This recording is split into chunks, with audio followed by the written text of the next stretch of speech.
In Milwaukee, Wisconsin, it's the National League Division Series on FS1 presented by Doosan. Game 2, Milwaukee Brewers, Colorado Rockies.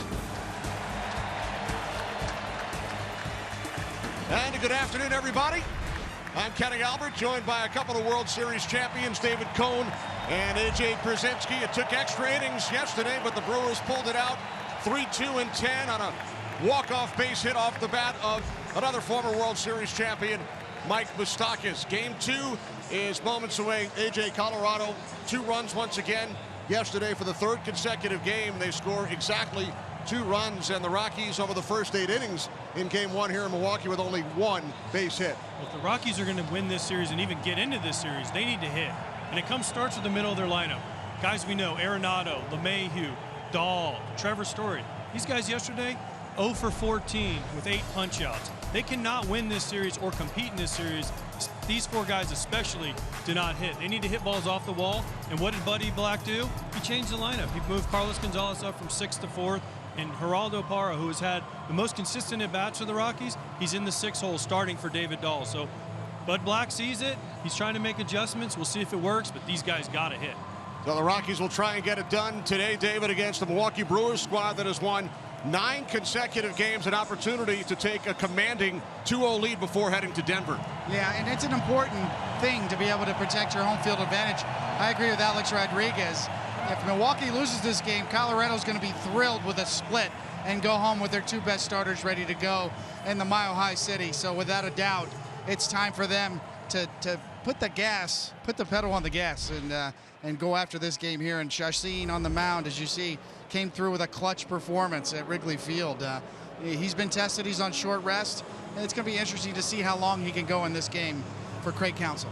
A career-high 15 wins for the former Colorado Rocky, who will take the mound for the Brewers. Early lead for Milwaukee yesterday. Rockies tied it in the 9th, and then Moustakas, the hero, in the bottom of the 10th inning to win Game 1 for Milwaukee in this National League Division Series. Game 2 on FS1, moments away.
Back in Milwaukee, it's Game 2, National League Division Series following the Brewers' 3-2 win yesterday in extra innings. So Bud Black's Colorado Rockies will look to tie the series before heading home.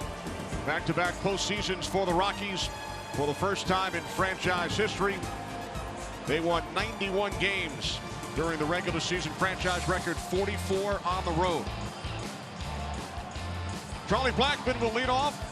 Then LeMahieu, Arenado, Gonzalez moves up to the cleanup spot. He hit 6th yesterday. Then Story, Parra in the starting lineup today. Desmond, Iannetta, and Anderson as the Rockies get set to face the 30-year-old right-hander, Jhoulys Chacín.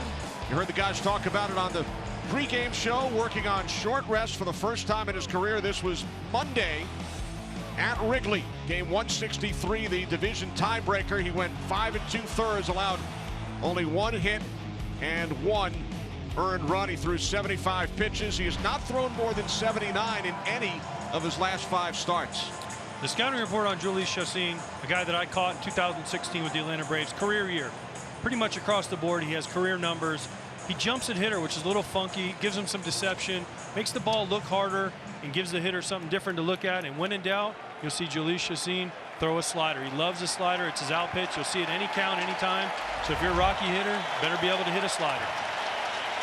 Chacín led all of baseball with 35 starts this season. Career high 15 wins, career high 156 strikeouts. Facing Charlie Blackmon, leading off Game 2 for the Colorado Rockies. Blackmon is 0 for 9 lifetime against Chacín. He was 1 for 4 in yesterday's Game 1. The 1-0 to Blackmon, in for a called strike. Kerwin Danley, our home plate umpire, with LeMahieu waiting on deck, just underway in Milwaukee Game 2. And Craig Counsell told us before the game about 80 pitches he was looking for. As much as he could get out of that quantity. 1 ball, 2 strike count. Chacín spent 10 years in the Colorado Rockies organization, 6 with the big league club. Released just prior to the 2015 season by Colorado. The Brewers are his 5th team since the release, including some time, AJ, as you mentioned, with you in Atlanta.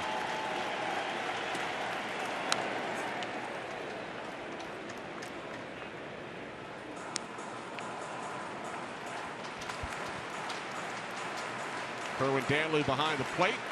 Crew chief Ted Barrett at first base. Mike Malinsky worked the plate in yesterday's game. 6 umpires in the postseason. 1-2 from Chacín. Another foul off to the left side.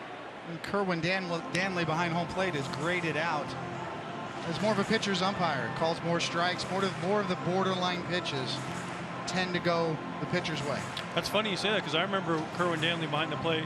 He was a hitter in college. He played with Tony Gwynn at San Diego State down there, and he was a hitter's umpire when I first came up. Man, this guy had the tightest zone ever because he was a hitter. And maybe somebody got to him and changed his mind into more of a pitcher's umpire. 6th pitch of the at-bat. Hitting against the shift. Blackmon grounds out. 1 away. For coverage of today's game in Spanish, please tune in to Fox Deportes. So that was a ground ball to Moustakas, who's on the other side of second base. Do I write 5-3, even though he's kind of playing the shortstop position? It's still a 5-3? You do. That helps his range factor, right? All the way across the diamond? Perhaps a 4 in parentheses, since he was at the second base position. So 1 away. Here's DJ LeMahieu.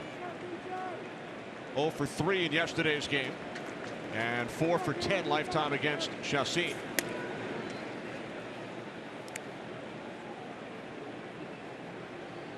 One thing you mentioned, David, is Chacín throwing on 3 days rest. Well, I don't think you can understate that fact. He's never done it before at any level, big leagues, minor leagues, any level. So yeah, he's on a low pitch count. Yeah, he's pitched low in his last starts, but this is a big deal. You know, generally speaking from experience, you're okay with the adrenaline in the early innings, but you will fatigue quicker. I mean, that's why I think Craig Counsell said before the game, you know, he's looking for 80 pitches or so.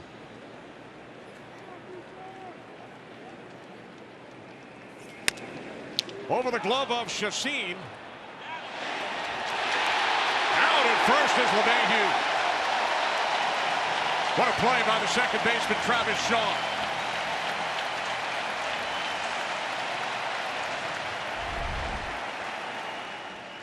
Travis Shaw, not known for his defense, especially at second base. He's known as a guy that hits the ball at the park, but beautiful barehanded play, and then Nelson Aguilar, first base, picking him up. Or Jesus Aguilar, excuse me. But wow, what a play from Travis Shaw at second base.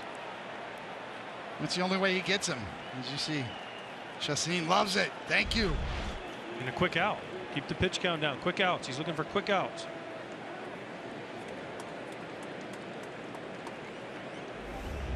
Nine pitches so far, 2 away. Here's Nolan Arenado.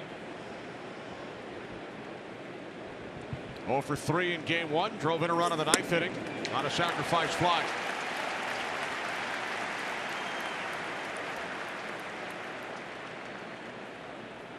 Leading home run hitter in the National League during the regular season with 38.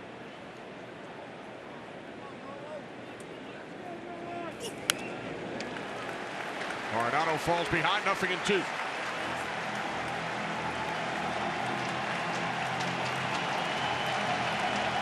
All in vogue right there in the shift. 3 guys on one side of the infield. Every team does it.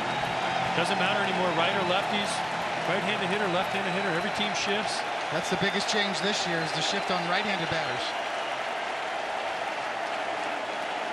The 0-2 from Chassin. Arenado with a base hit into right field. Rockies did not pick up their first base hit yesterday until a Carlos Gonzalez triple in the 5th inning. Arenado with a 2-out single here in the 1st in game 2. In the open, we talked about these, especially Nelson Arenado struggling. Well, Nolan Arenado, he hits this ball exactly how it's pitched. Leans out over the plate, a fastball down in the count, 0-2, and just takes what the pitcher gives him, which is a base hit to right. Sometimes that'll get you going. Yeah, in the age of the launch angle, and everybody thinks the narrative of everybody trying to go deep, not with Arenado there, as you see. Well pointed out, AJ. Shoots it to right with 2 strikes. Here's Carlos Gonzalez facing his close friend. He and Chassin grew up in the same hometown in Venezuela. They were teammates with the Rockies. Their families are very close.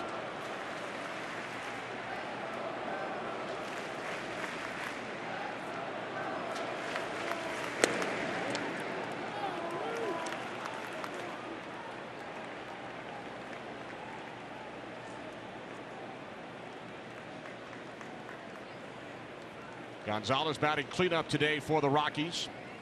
He hit 6th in yesterday's game, 1 for 4 with that 5th inning triple. Only hit for Colorado over the first 8 innings. Arenado with a 2-out single. He's the runner on first. Top of the 1st inning in Milwaukee.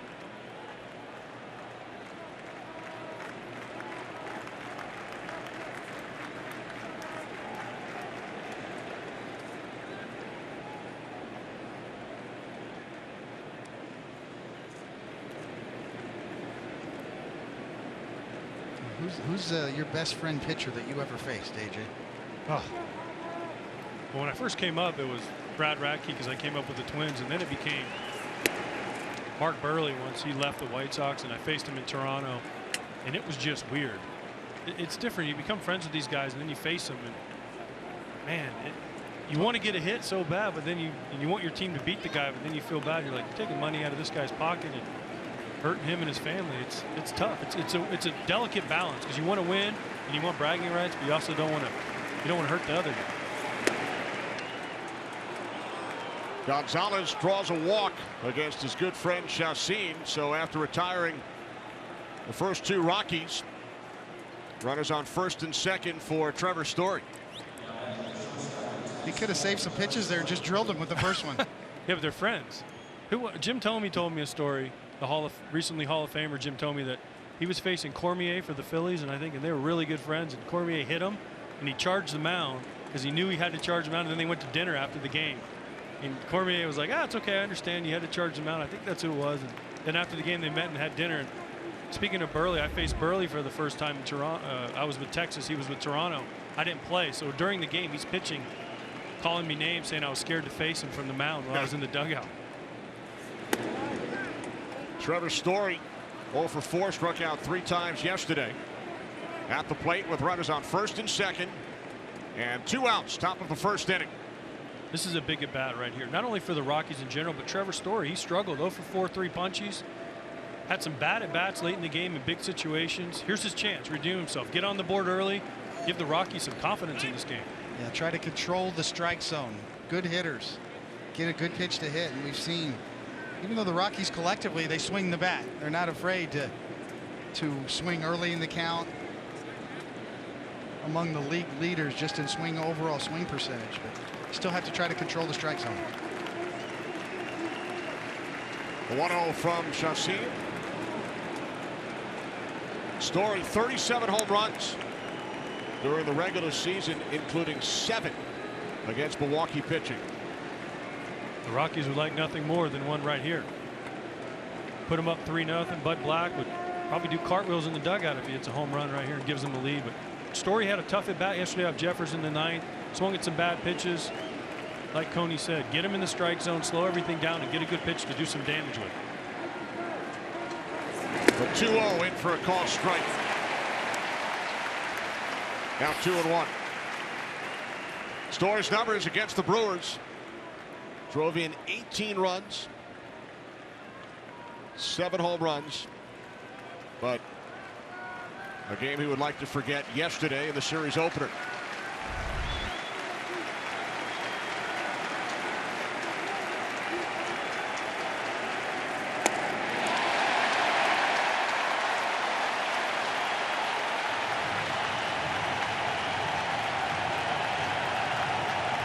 Well, you got the benefit of a call on the 2-0 slider on the inside corner, and this one's a good one, straight down.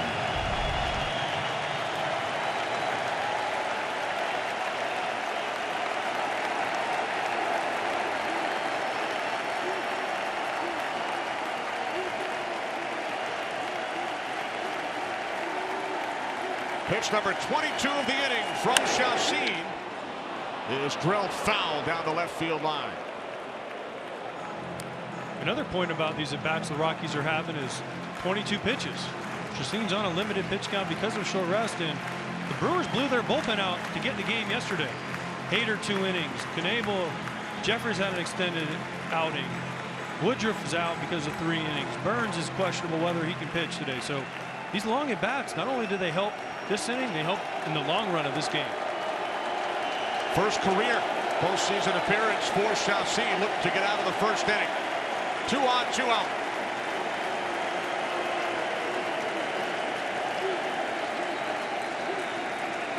The 2-2 to Story. Just missed.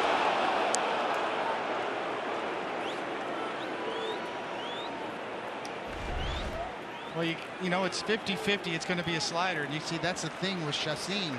Sometimes it sweeps away, sometimes it kind of backs up and goes straight down. More a byproduct of his mechanics. Kind of flies open, gets right on top of it, and spins it as quickly as he can.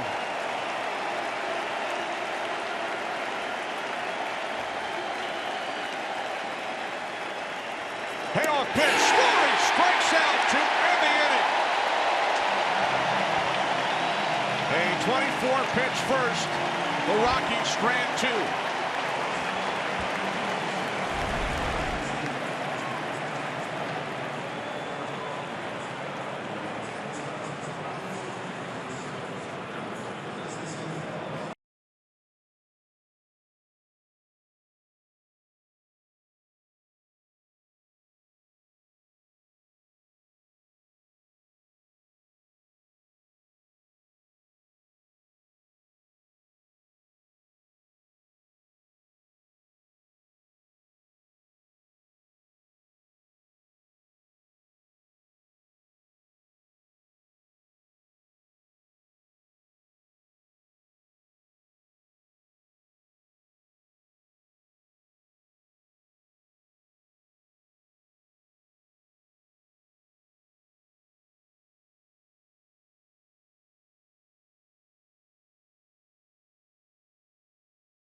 28-year-old left-hander Tyler Anderson getting set to make his first career postseason start.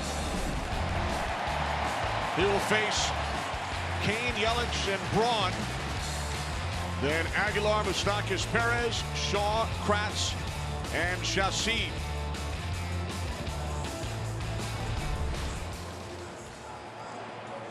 .32 starts during the regular season, record of 7-9. His third season in the big leagues out of the University of Oregon. First-round pick by the Rockies back in 2011. He was brilliant in his last start in game 162 Sunday against the Nationals. Did not allow a run in 7 2/3 innings. Lorenzo Cain takes a called strike.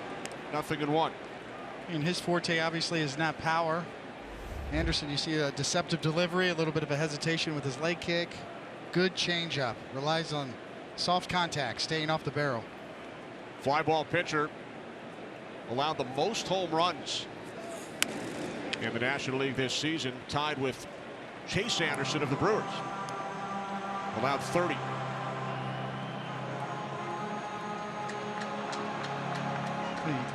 You mentioned, Kenny, that it's a first-round draft pick. He's actually a 50th round pick out of high school. So you're saying he made the right decision to go to pretty Oregon? Good, pretty good call. Let me see. You know, Minnesota Twins drafted him in the 50th round in 08. Moved up 49 rounds in 3 years, and he strikes out Kane. So with one away, he will face Christian Yelich. Back on August 4th, his last start against the Brewers, Anderson allowed 6 runs in the first inning. A grand slam off the bat of Travis Shaw. Hernan Perez with a solo homer, and then Ryan Braun went deep in the third. He lasted only 4 innings in that start. 7 earned runs, 6 in inning number 1.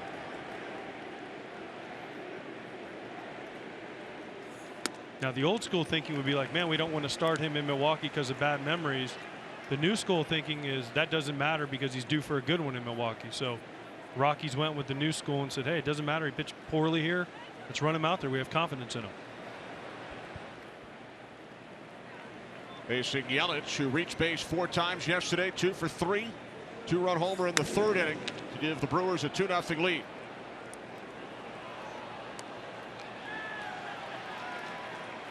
Christian Yelich, the first Brewer in history to win a batting title, fell 2 home runs and 1 RBI short of the Triple Crown in the National League this season.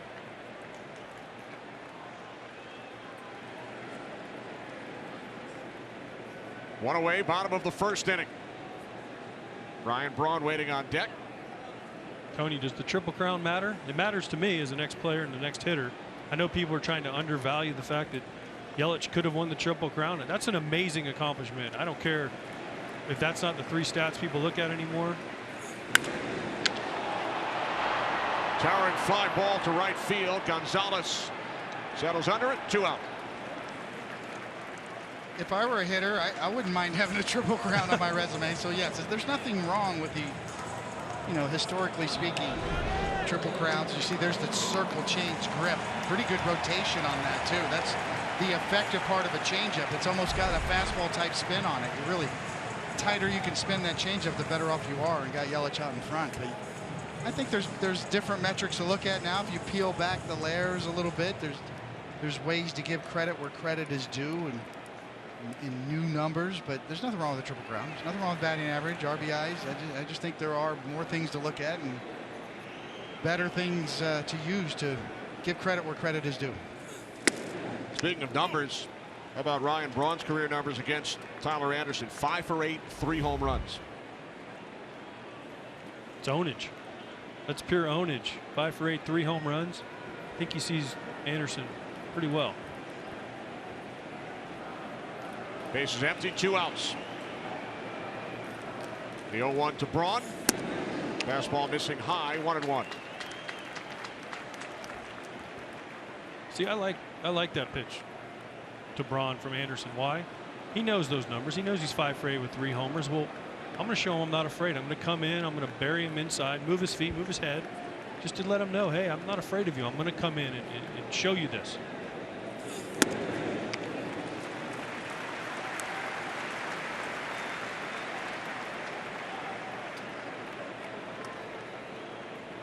Very unique delivery.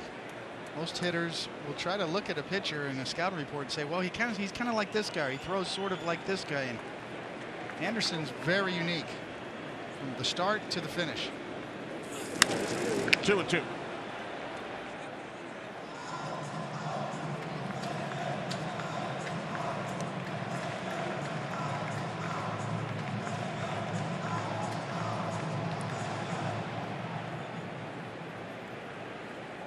Three home runs hit by Braun, the most allowed by Tyler Anderson against any major league batter.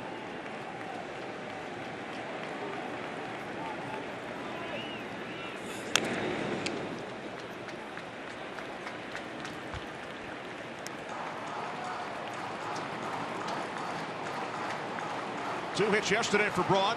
He is now the Brewers' all-time postseason hits leader. He broke a three-way tie with Robin Yount and Paul Molitor. Not bad company. Two of the first names you think of the minute you walk into Milwaukee. Talk about baseball. The 2-2 from Anderson. This time Anderson wins the battle. Braun strikes out to end the inning. A 1-2-3 first for Tyler Anderson.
The 2018 MLB postseason continues tonight. Yankees and Red Sox get underway on TBS. Then we are back here on FS1. Game 2 of the NLDS between the Braves and the Dodgers, with LA leading the series. Sanchez and Kershaw, the pitching matchup in Los Angeles.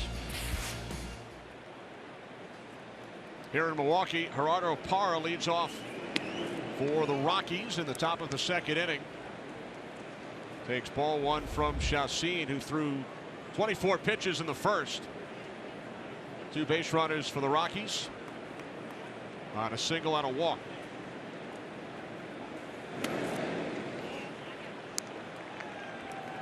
Parra not in the starting lineup for the Rockies yesterday. Entered the game as a pinch hitter in the 9th inning and started the game-tying rally with a leadoff single. Came around to score the first Colorado run. Former Brewer for parts of 2 seasons. And he has had the absolute best at bats. Grounds out to Perez for out number 1.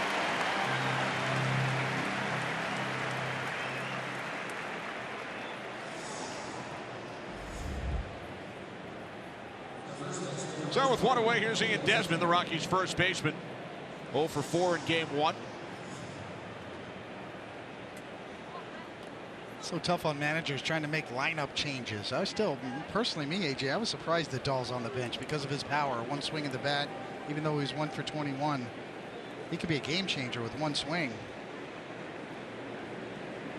But you can understand from Buddy Black's perspective, you know, they've struggled really, as he said, for the last 3 weeks. They've had trouble generating any offense. And have felt the need to mix it up here. Moving Gonzalez to the cleanup spot. And then the change from Dahl to Parra. Buddy Black told us, though, he doesn't have a lot of pieces he can interchange. You can't change him. You can't do what Joe Madden does. He doesn't have the versatility that a lot of these teams have where, hey, we can take one guy and hit him lead off and then hit him 7th the next 8.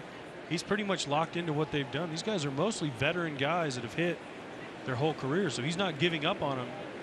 He thought some changes were needed today. That's why Parra and Cargo, but deep down, I still don't think he wanted to make the changes he did, but he knew for the good of the club he had to. And he referenced the 2008 Phillies. He said their guys played every day. We are built the same way, and our guys just love to play. 2-1 to Desmond. In for strike 2.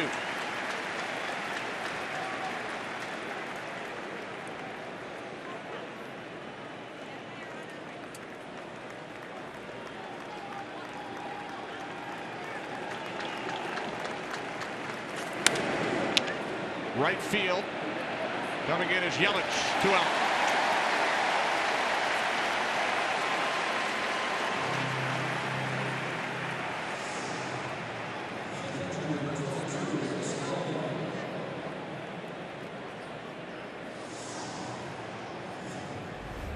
Here's Chris Iannetta. He was 0 for 2 in yesterday's game, just 1 for 20 in his postseason career.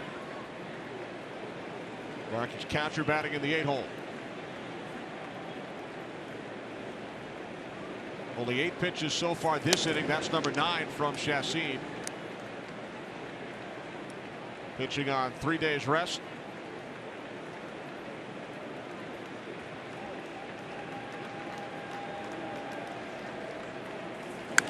Iannetta pops it up to the right side. Aguilar back behind first. A 10 pitch. 1-2-3 second inning for Chassin.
Fans, every time you tweet using hashtag HR4HR this postseason, T-Mobile will donate another $1 to hurricane recovery.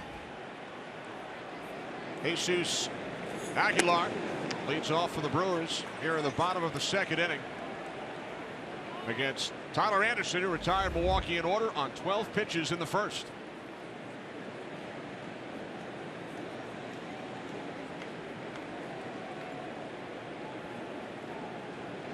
Aguilar 0 for 3 in game 1.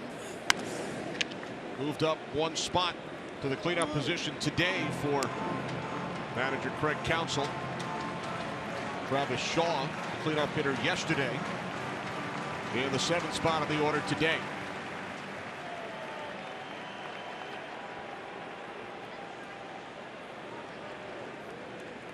Aguilar, tremendous regular season, an all-star for the first time.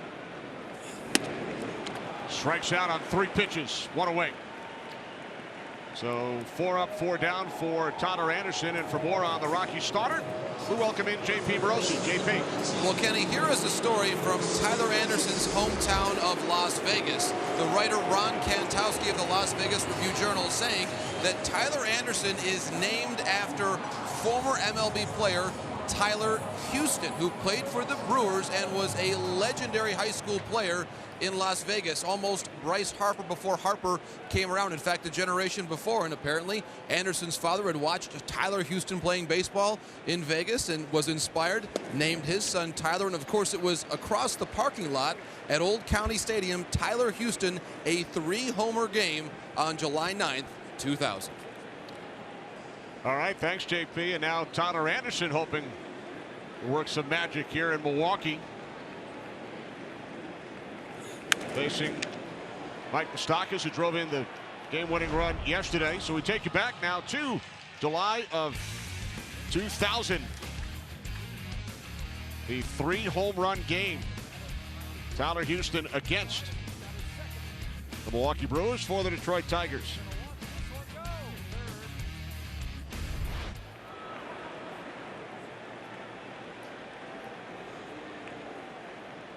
Against Detroit.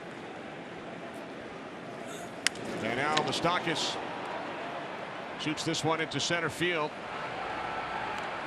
Blackman has it 2 away.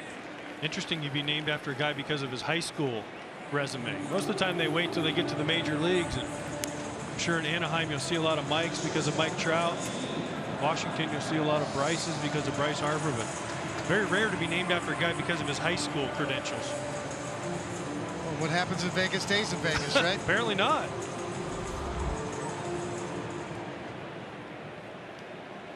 Any kids who watched you in high school named AJ? No, absolutely not.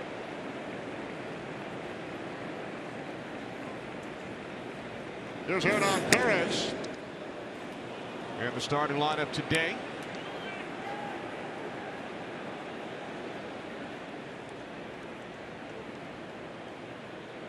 Oh for 2 off the bench in yesterday's game.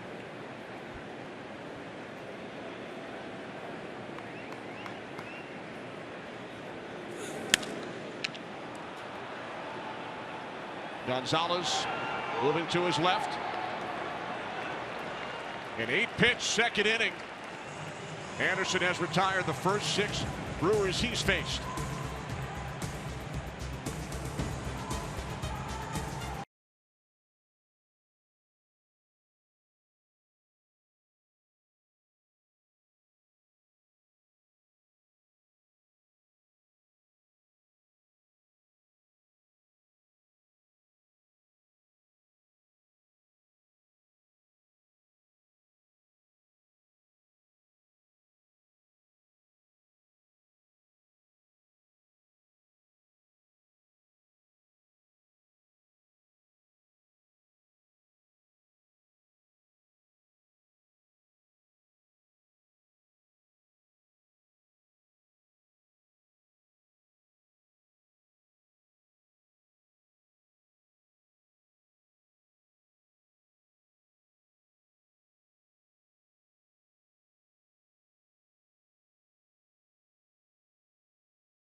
Welcome back to the NLDS on FS1, presented by Doosan. Top of the third inning as Tyler Anderson leads off against Chassin, who retired the Rockies in order in the second inning. Anderson during the regular season, 5 hits in 50 at bats. Now back to the screen, 1-1.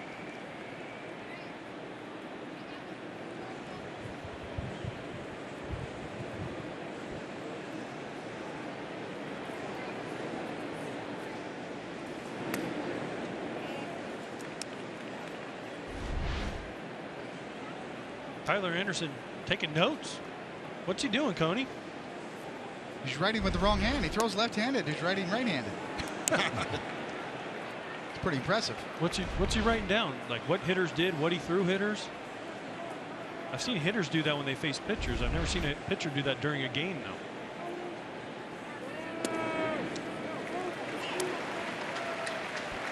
Probably just keeping notes about how he got certain hitters out. You know, you mentioned some of the problems he's had, and we showed the video, Kenny, earlier in his first inning blues in his start in August here. He looks sharp so far, though, does Anderson. Sure does. Really established kind of a high fastball inside, as AJ pointed out. The cutter in really got their attention and set up his changeup away.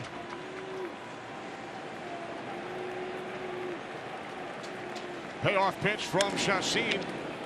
Anderson gets the bat on another one, running up the pitch count. That's now 41 pitches thrown by Chassin in 2+ innings. Quality at bat for a pitcher. Interesting thing about that. Eric Kratz, the catcher, called slider. So does Chassin really? 8th pitch of the at bat is ball 4. So the pitcher, Tyler Anderson, draws a leadoff walk. And for more on what Anderson was jotting down at the dugout, down to JP.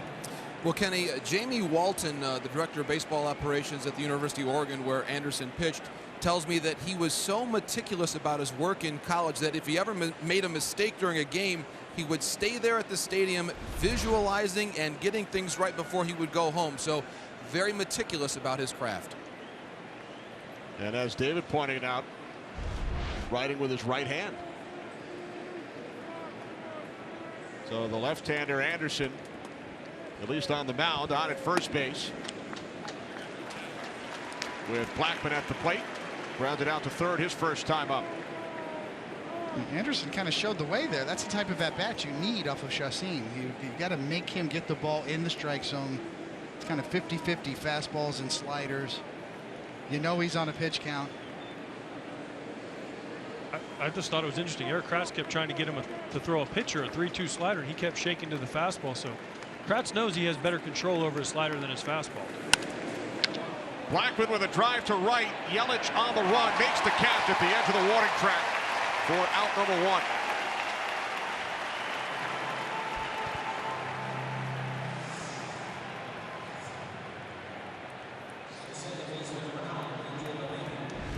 Well, you are right, AJ. Another slider gets it in the zone, and this one's spinning and trying to get in and just missed by Blackman. Looked like a little bit off the end of the bat, but in his wheelhouse. You want the slider down, not there. Blackman took a good swing at it and just missed it.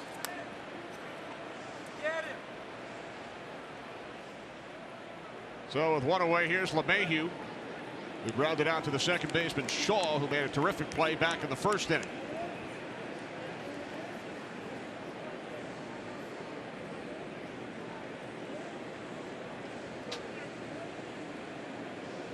Tyler Anderson, the runner on first, 1 out.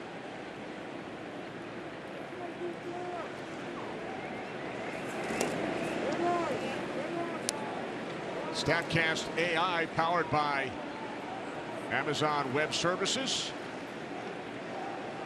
Highest slider usage in all of baseball. Chassin during the regular season. Nearly 45% of his total pitches. Base hit it to left field.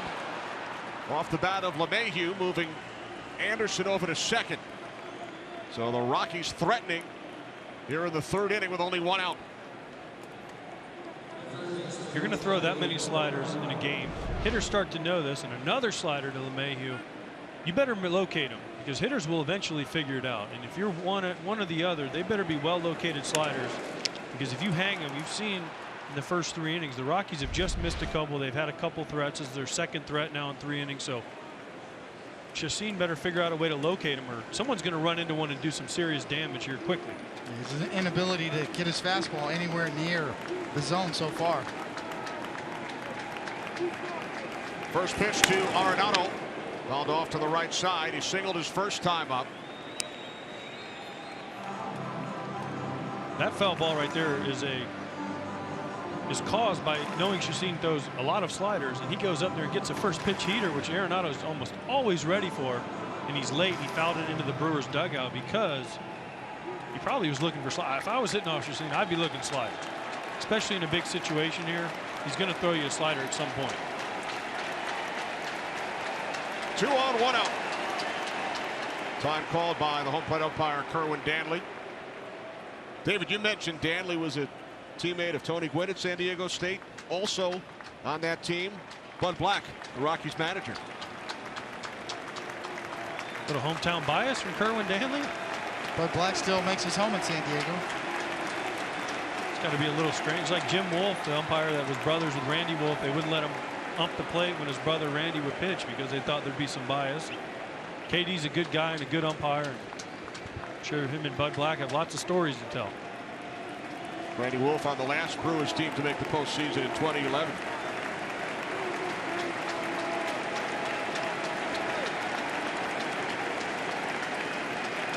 The 0-1. 0-2.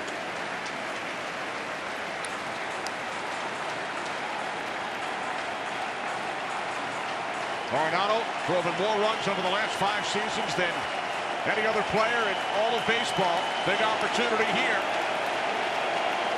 in a scoreless game, top of the 3rd inning.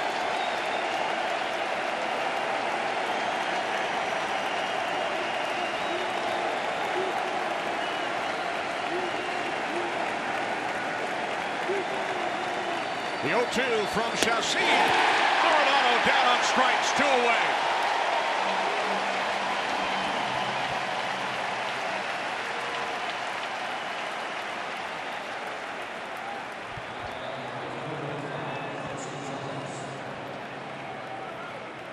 Well, these are always the most effective sliders. They look like they're right down the middle and end up right over the heart of home plate, but down and coming into your living room. That shows you. It almost looked like a cookie right there to be hit, and then it just disappears. He set that up, though, with the first pitch. He threw him 1 fastball, and he got Arenado off the slider, and then he threw him 2 good sliders for 2 bad swings from a really good hitter. 2 away for Carlos Gonzalez. Walked in the first inning.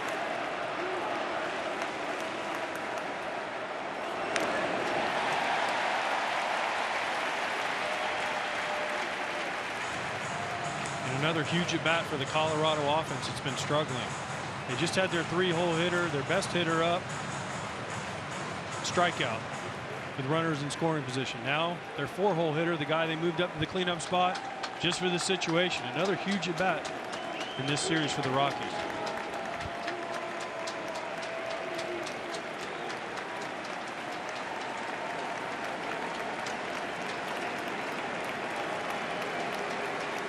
The 0-1. Chacin missing high. We mentioned earlier the friendship between Chacin and Gonzalez, very close.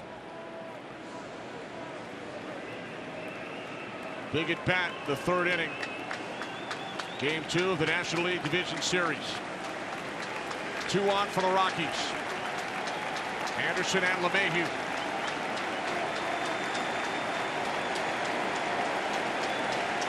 Following the strikeout of Arenado.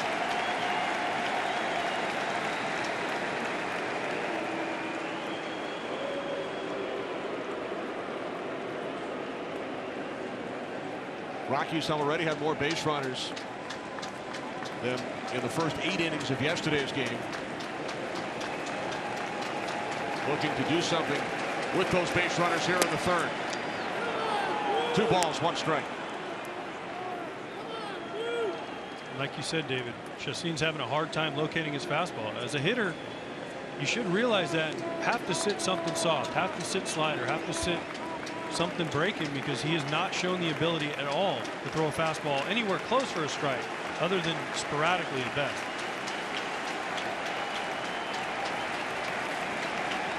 The 2-1 to Gonzalez, 2-2.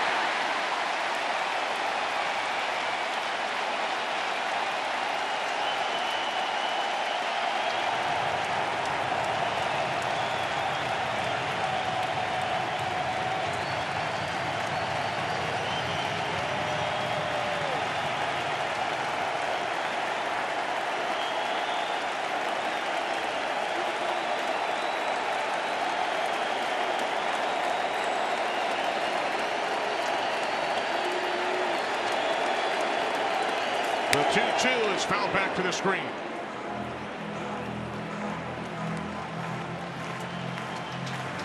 "54 pitches already thrown by Chassin. 24 in the first inning, then 10, now 20 in the third. And a lot of maximum effort pitches too from Chassin, knowing that he's on a pitch count, going as hard as he can, as long as he can.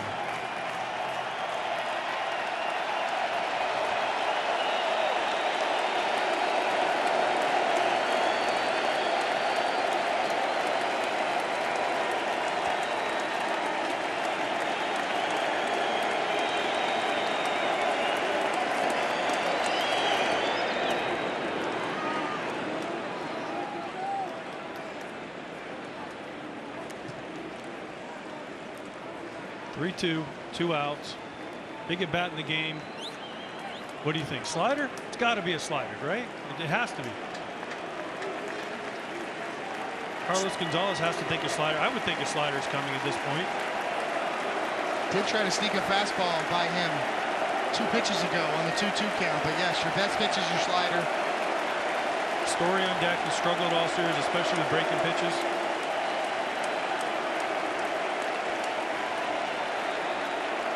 Playoff pitch from Chassin. Ground ball to the right side. Rockies strand 2 in the third.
No score, middle of the third. Time now for the Capital One rewarding performance. How does Julius Chassin get it done? This pitch right here sets up the at-bat to Arenado. Fastball in. Then a little bit of a hanger, but he's off of it because of the fastball. Then he finishes him with a slider. And then Cargo, after all the pitches, he throws him a ball that looks like a strike, breaks out of the zone for the easy out to get out of trouble. Chassin throws just enough strikes to get you to swing, and in big situations, he throws balls that start as strikes and end up as balls. The over-aggressive Rockies, we talk about how much they swing. Well, they've swung themselves out of a couple innings by swinging at bad pitches. Chassin, 56 pitches over the first 3 innings, has not allowed a run. Rockies have stranded 4 base runners. They are 0 for 3 with runners in scoring position.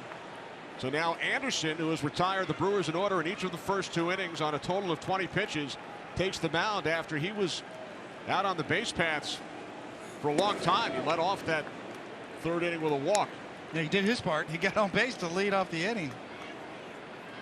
Problem is, he didn't get to touch home plate. So it's still a tie game, 0-0.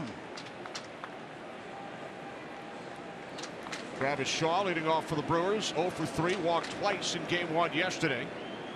Moved down to the number 7 spot in the order. Saw Chassin there with the bat. He looks like he's going to hit. Nobody warming up in the bullpen. Craig Counsell staying true to form. Said he was going to try to get him to 80 pitches at least. 56 so far over 3 innings.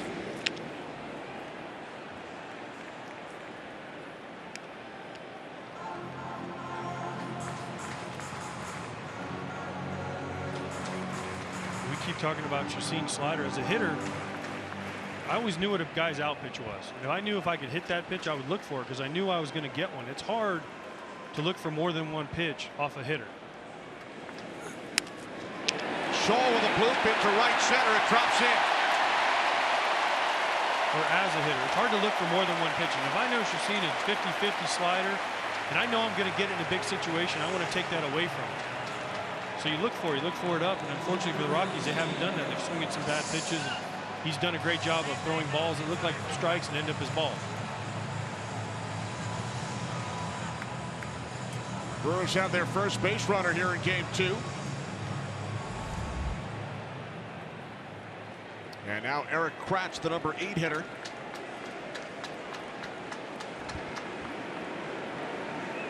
'67 games for the Brewers during the regular season, 54 starts behind the plate. He was acquired from the Yankees organization in mid-May.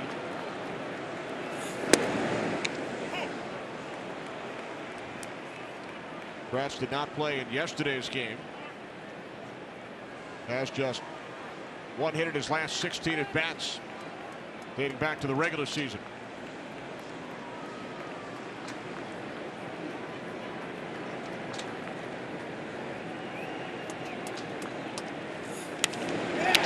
Center field. Blackman cannot get to it. Back-to-back base hits for Travis Shaw and Eric Kratz here in the bottom of the 3rd inning after Anderson retired the first 6 Brewers he faced.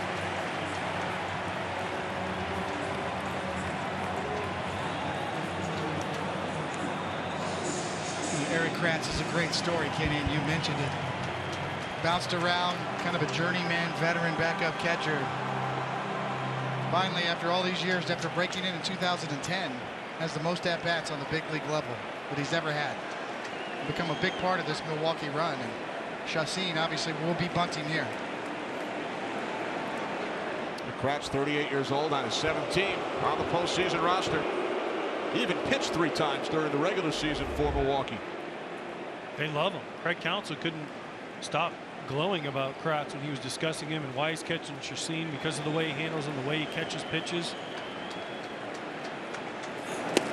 Chassin, as you saw on our graphic, led all major league pitchers during the regular season with 9 sacrifice bunts.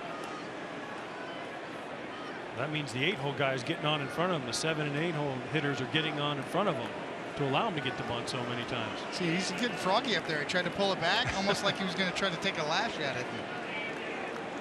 Veteran National League pitcher, he's handled the bat a little bit.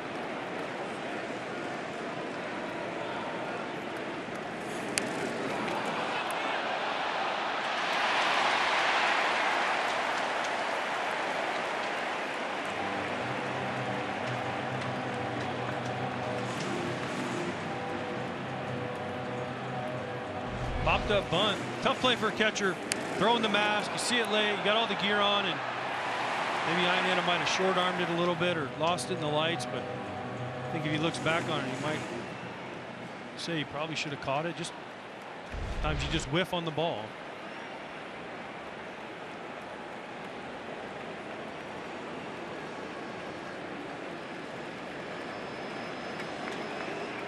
The 0-2. Chelsea gets the bat on it. Arenado will make the tag. No hug this time.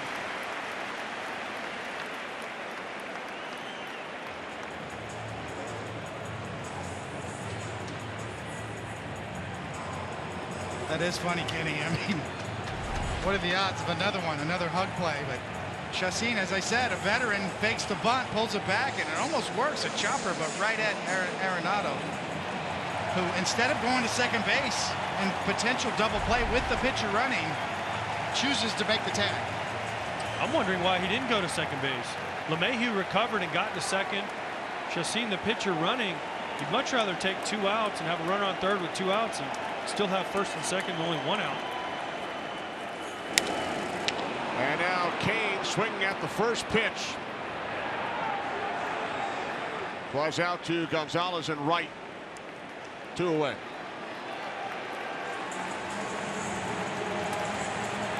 Just that fast, right? You had first and second, nobody out. The pitcher didn't get the bunt down.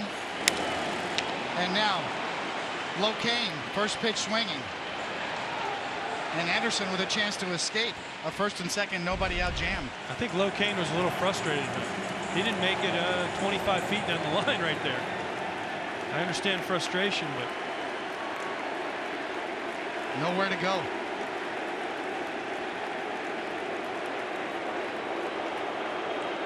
Iannetta out for a visit with Anderson. Yeah, we talked about Anderson out on the base paths. Would that affect you, David, if you're out on base for a while? It could, absolutely. It affected me in the World Series in 1998 when I was an American League pitcher, had to bat, got on base, had to run the bases. By the time I got to third base, I was out of gas. The next inning, I went out and I gave up the lead. So you're admitting that pitchers are not athletes and they can't run the bases. Thank you. Here we go again. After yesterday. Thank you very much. Hey, I was on base. Yeah, but you were tired because you had to run all the way to third. But you guys did sweep that series. Check out my World Series offensive numbers. 3 for 12. Very nice. Here's Yelich. 2 on, 2 out. Strike 1.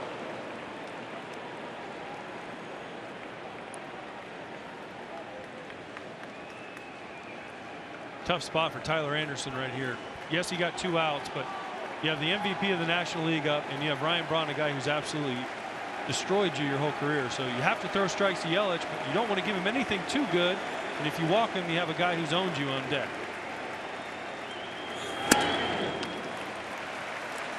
That's the first ball thrown by Anderson the entire inning.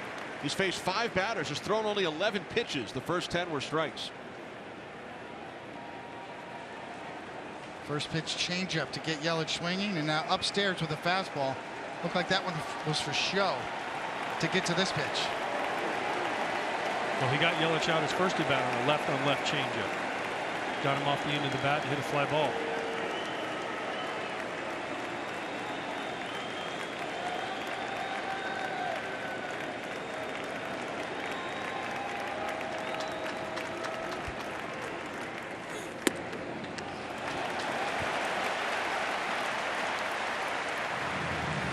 In the 3rd inning yesterday, Yelich went deep. 2-run shot to give the Brewers a 2-0 lead.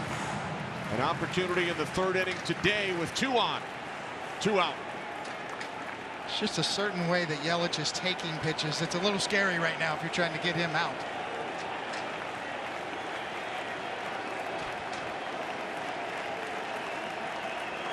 The 2-1 from Anderson. Missing high with the fastball. Ball 3-1. Change up, fastball for show, a couple of cutters away. Fish ain't biting. First 3-ball count for Anderson today. Up. They've all been up, though. It's a bad miss. Anderson's known as a low ball pitcher. If he's missing up, that's a bad spot for him.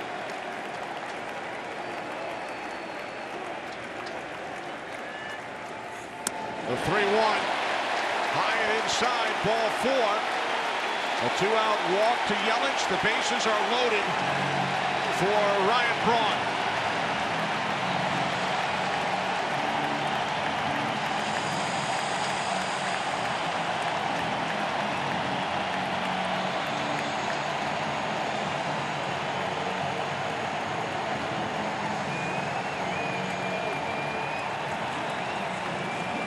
Braun struck out his first time up. We mentioned the career numbers. 6 career grand slams, 3 career home runs against Anderson in 9 at-bats. That was the danger we just talked about when Christian Yelich walked up for Tyler Anderson. Was you have the MVP, the guy who's on fire, and then you have a guy who owns you. Which one would you rather pitch to? It looked to me like Tyler Anderson wanted no part of Christian Yelich, and he'd rather face Ryan Braun. But sometimes be careful what you wish for. He did strike him out his first at bat, so maybe he has confidence or he saw something when he wrote it down in his notes. Braun took him deep here back in August. 0-1.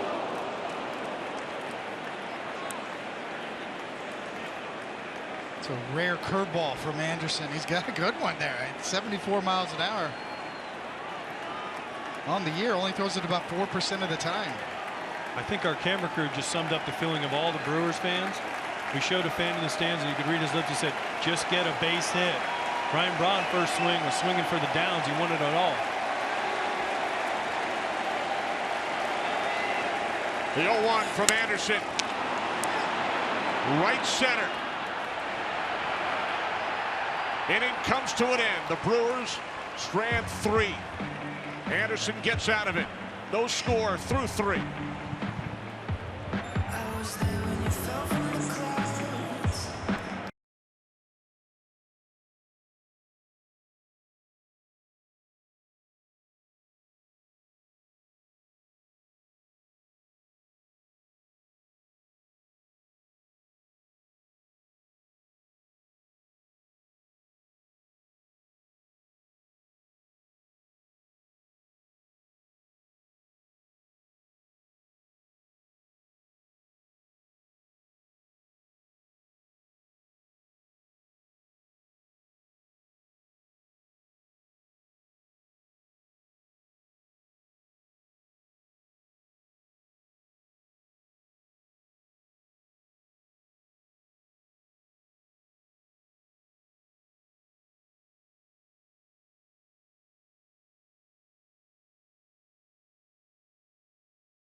Rumor has it that if you have a clever comment, MLB will reply.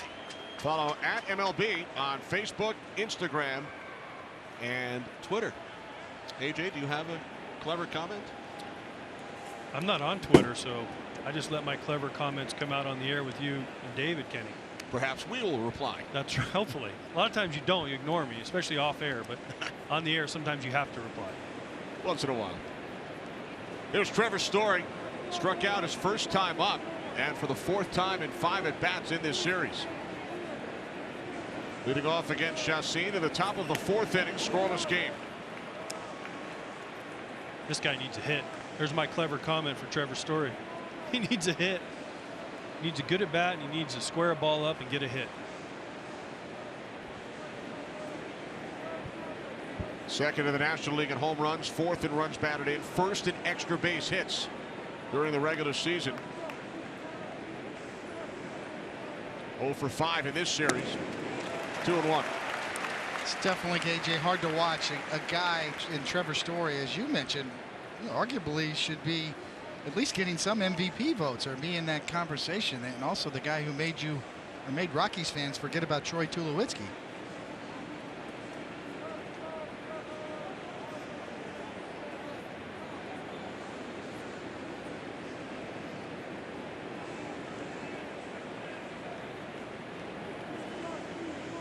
Story, Parra, Desmond for the Rockies here in the 4th.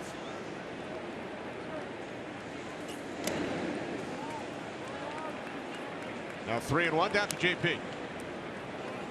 Text here, Kenny, on Trevor Story. Of course, he strained the flexor bundle in his right elbow late in the season at Dodger Stadium, had to miss a week of games. Bud Black is pretty confident that Story is back to being himself, but maybe not quite 100%. All right, thanks, JP. The 3-1 from Chassin, catching the outside corner. The count is full. That's a great point by JP. You never know. Players like Story are going to play hurt. You're not going to miss these games. But also a speed and power guy. 27 stolen bases this year from Story. So a double threat if he can get on base. Payoff pitch right back to the box. Chassin has it. Low throw. Nice play by Aguilar. 1 away. Story now 0 for 6 over the last 2 days.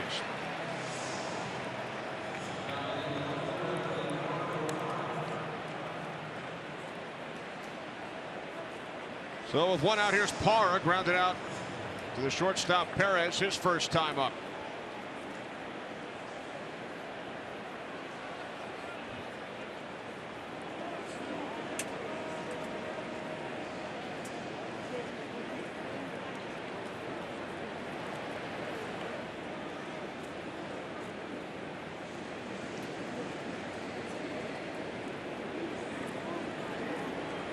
Pitch number 63 from Chassin, in for a called strike.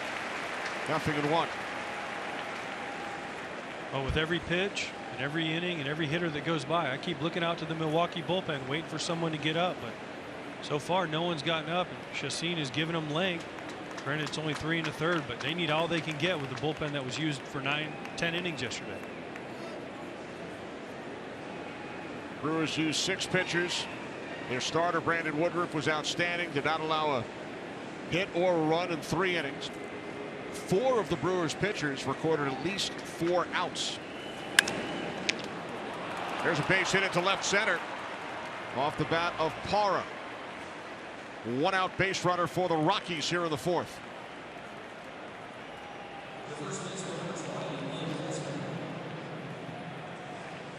Chassin's numbers Monday at Wrigley. 5 2/3, 75 pitches, and today on short rest.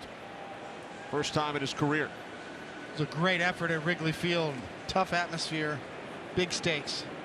I think he had a better fastball that night. He threw more strikes with it than he is here today, but this guy's a veteran. Never gives in. He's got a slider he can throw for a strike and one he can miss with over the heart of the plate. That's a strikeout pitch.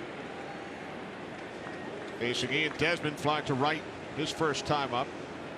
Chassin made 109 starts for the Rockies. He's only the 2nd pitcher all time to start his postseason debut. And there's Garrett in the pen to start his postseason debut against a team for which he started at least 100 games. Jeremy Guthrie Did it back in 2014 for the Royals against the Orioles. At least 100 starts for one team, and then you start your postseason debut against that same club. It is remarkable. Long-time Rocky, Kenny, and finally got a decent deal this offseason. 2-year, $15.5 million deal. Milwaukee's going to pay him $6 million next year. Paid him $8 million this year with a 1.5 signing bonus, and he's lived up to his in the bargain. There's some surplus value there for the Brew Crew from this guy this year. Heck, for the one game in Wrigley alone, right? It was worth it for not only the innings he gave him, but that one game in Wrigley where they clinched the National League Central. Heck, that was worth the contract for this year easily, I'm sure, if you ask Brewer fans.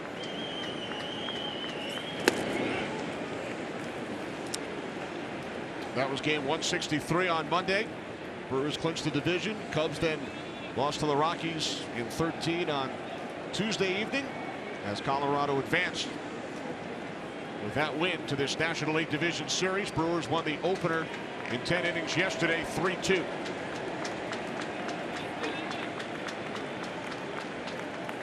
One to Desmond, in for a called strike, now 1-2. See, right there's a perfect example when he needs to get a strike with the slider. He can get around it just a little bit and flatten it out and get it in the zone. And then when he needs a strikeout, he'll get on top of it a little more and get it to drop out. Let's see what Kratz wants. Give me the one over the heart of the plate in the dirt. I'll block it. Pick the guy up at first.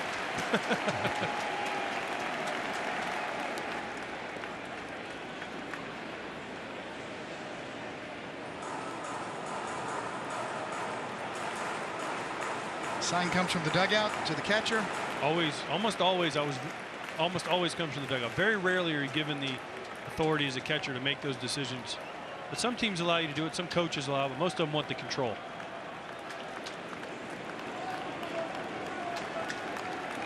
And here comes your slider, Coney, just like you said.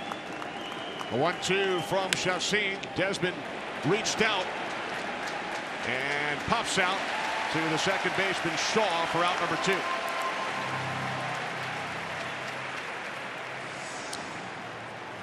Well, this is a veteran pitcher. When I need to get a strike with my slider, okay, let me get around it a little bit. Almost a front door action. And then when I need to get a swing and miss, I get a little more on top of it and get it down and away. And Chassin is the master of that. Young pitchers, you don't always throw your best slider every pitch. You got to have one you can get in the strike zone for a strike, and then another one that you try to finish hitters with out of the zone. With 2 away, here's Chris Iannetta. Popped out to the first baseman Aguilar, his first time up. Strike 1.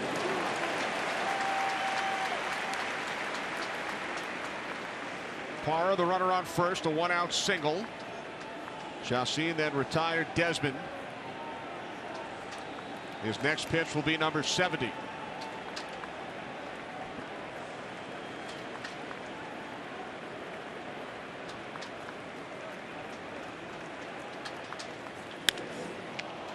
Iannetta, left field, Ryan Braun. Rocky Strand, the runner of the 4th, still scoreless in Milwaukee.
Back in Milwaukee, Jesus Aguilar leads off for the Brewers here in the bottom of the 4th inning. Against Tyler Anderson, takes a called strike. Aguilar struck out leading off the 2nd inning. Looking for his first hit of this series.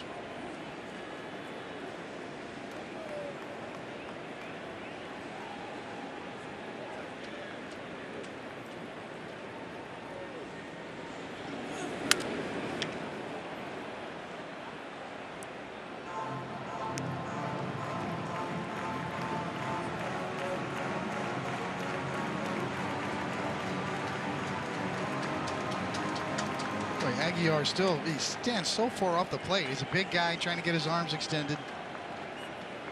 You see how far deep in the batter's box he is.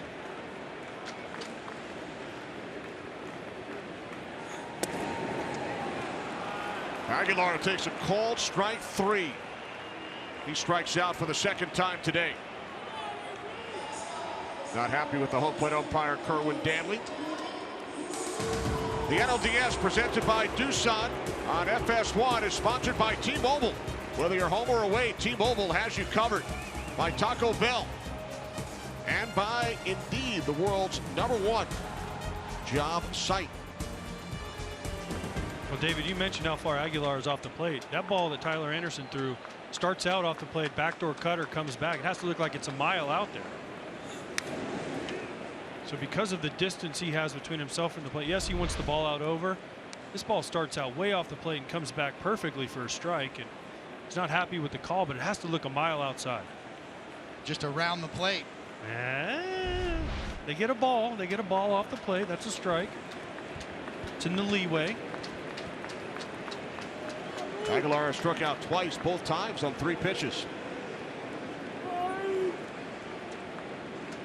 You know, a lot of times on an 0-2 count, you won't get that call if you're Anderson. But we talked about Danley having more of a pitcher-friendly zone, holding true today so far.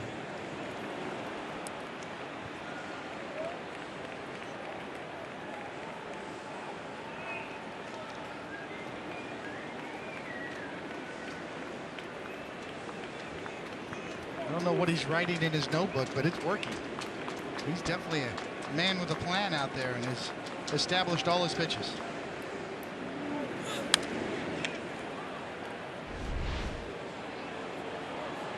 Strike zone plots, detailed notes. That notebook, the color of his alma mater, the Oregon Ducks.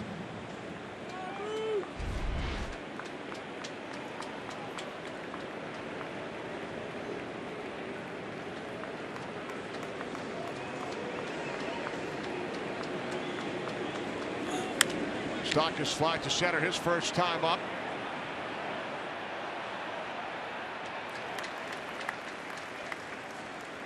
Well, I guess that's better to do it, write it down right after the fact than it is to try to wait after the game, because sometimes you might forget exactly what sequences you threw, but for him to do it right away is, I like the idea, just a lot of work. Everybody's different, and maybe it's a calming influence on him.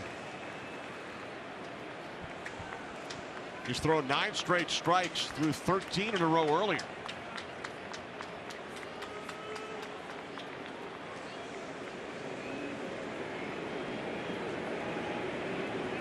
The 0-2 to Moustakas.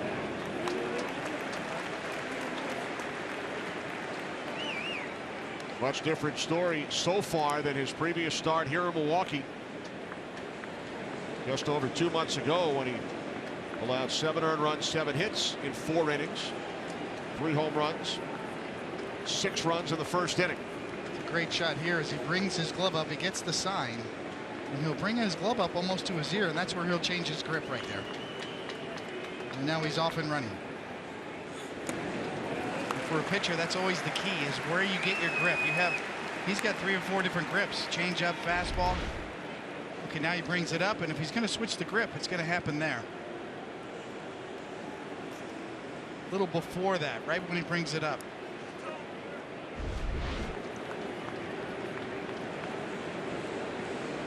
Pitchers are always consumed with whether they're tipping their pitches or not. And See right there when he brings it up to the side of his head, that's where he gets his grip. And believe me, this is what Milwaukee's looking at in the dugout. Are they seeing a tip? Is he fanning his glove a little bit as he twirls the ball around and gets a different grip? Is he tipping his changeup? That's his best pitch. That's what you want to see. Does he do something different on his changeup? For a pitcher, mystery is the key. If you can take that mystery out of it and know what's coming, it's a tremendous advantage for a hitter.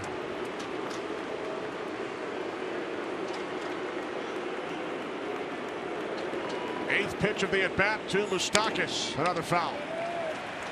And I'm watching Anderson. Every team has at home especially, they have a camera right behind home plate that is focused directly on the pitcher. And every team has a guy that watches every pitcher to look for a tip, look for a sign. And I'm watching Anderson, and I'm wondering if he's not calling the game to Chris Iannetta with where he touches on it. Sometimes he touches his jersey, sometimes he's touching his pant leg, sometimes he's going to his hat. There's a jersey touch. I don't know if he's doing that for a sign to give Iannetta so he doesn't have to shake, because he's not shaking at all. So maybe he might be calling his own game out there.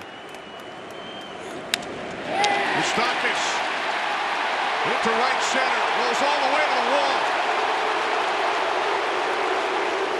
Moustakas in at second. Will stand up double.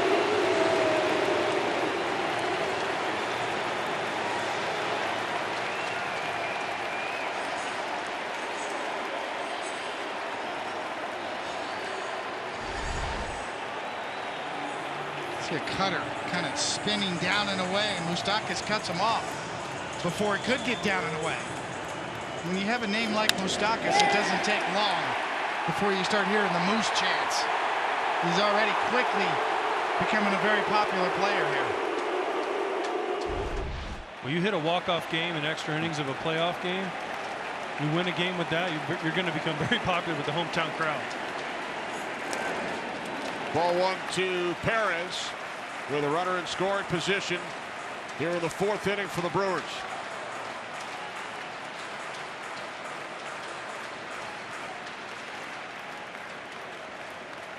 Perez during the regular season went 9 for 19 against Rocky pitching. 0 for 3 in this series. Fly to right back in the second inning.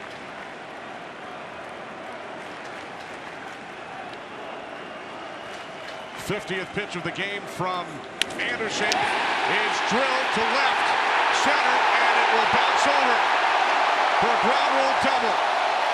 Moustakas scores. The Milwaukee Brewers take a 1-0 lead.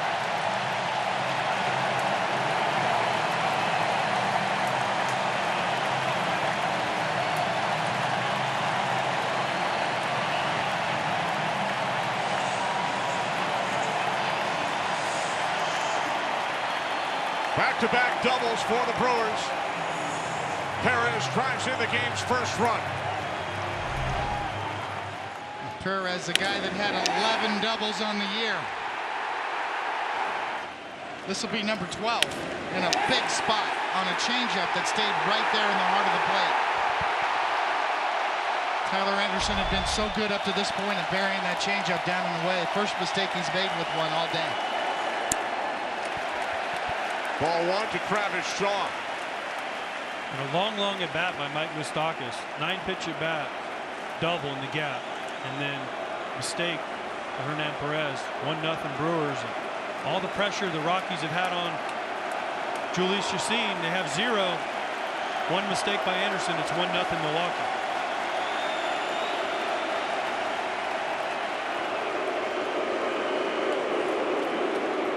We mentioned the success Perez had against the Rockies during the regular season.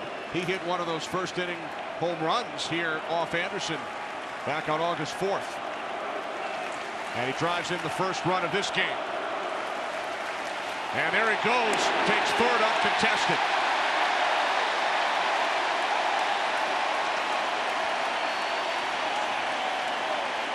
Just smart baseball by Perez. He knows Anderson has kind of the triple Lindy leg kick, gets a huge walking lead, and he knows with the shift on, Arenado can't get to third base. He goes so early. And Arenado doesn't even move because he's so far off the base, he knows they have no chance.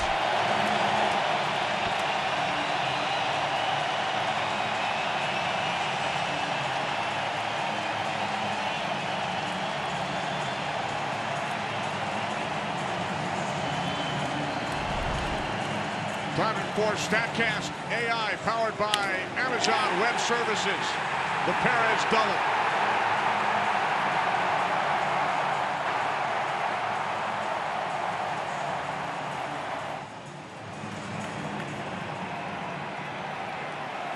Almost 107 miles an hour, and the guy in the bullpen barehanded his ball.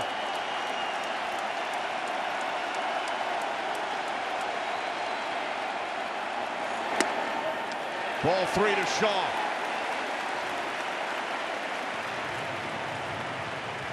You start seeing a little frustration from Anderson. He's missing up, and wanting some close pitches, but he's not getting them. And now he's behind in the game and in the count, and a little frustration.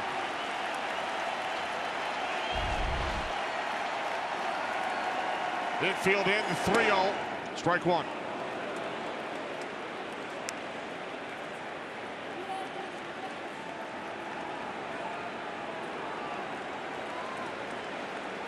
Runner on third, Perez, 1 out, 1 run in for the Brewers here in the fourth.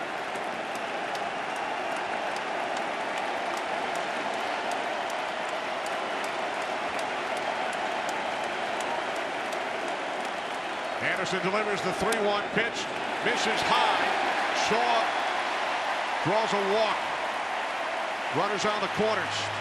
Time for a game break to Los Angeles. Kevin Burkhardt.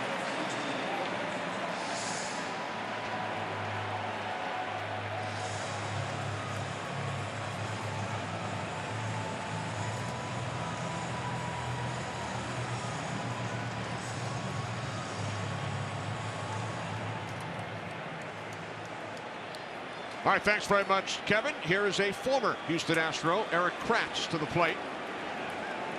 With runners on first and third, 1 out. Kratz single to center his first time up.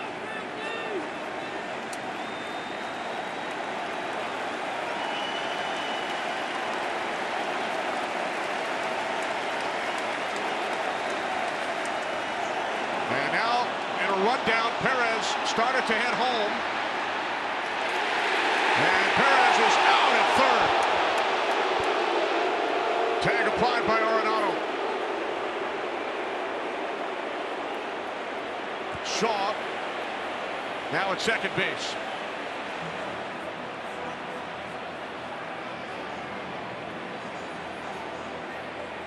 And I'm not sure about any of this, AJ. It's the old Little League play. Let's get him to throw to first, and we'll steal a run when Desmond lets us go. But Desmond does a great job of faking. The only problem is he waits a little bit too long to throw it back to third, and he's called out.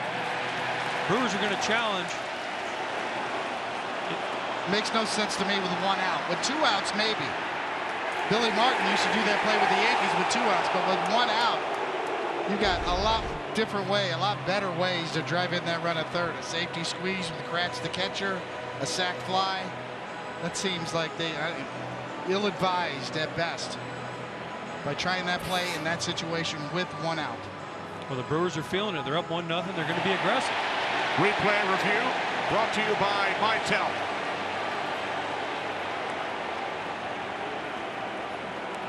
From the initial view, he looks like he sneaks his hand in there. Does Arenado keep him off the base? He does.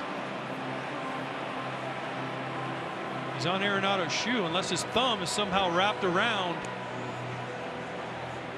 It's a great camera shot, the first angle. This one not as conclusive because you can't see his hand on the base or his shoe. This angle right here is, he goes right into his shoe. Now, is the shoe part of the base? Is his thumb on the base? Stymied. Nice kick save by Nolan Arenado. He was ruled out on the field, so there must be indisputable evidence to overturn.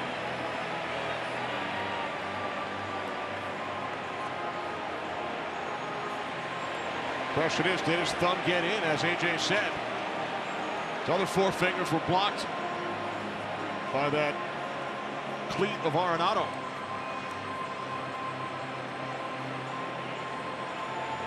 I don't think there's enough evidence to overturn it. If he was called safe, he probably would have stayed safe, but there's not you can't tell where his thumb is. You can't tell if it touches or not. The call stands.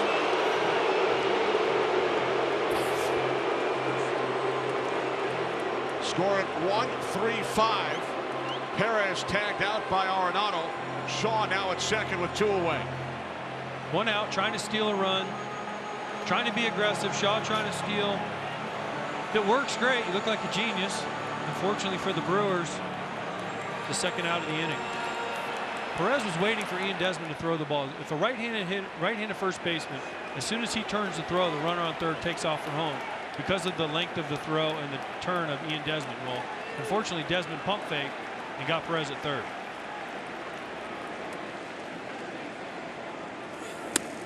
Kratz takes high, ball 1. All this with 1 out, so preface by saying that. All the options you have to score a run with a man on third and 1 out.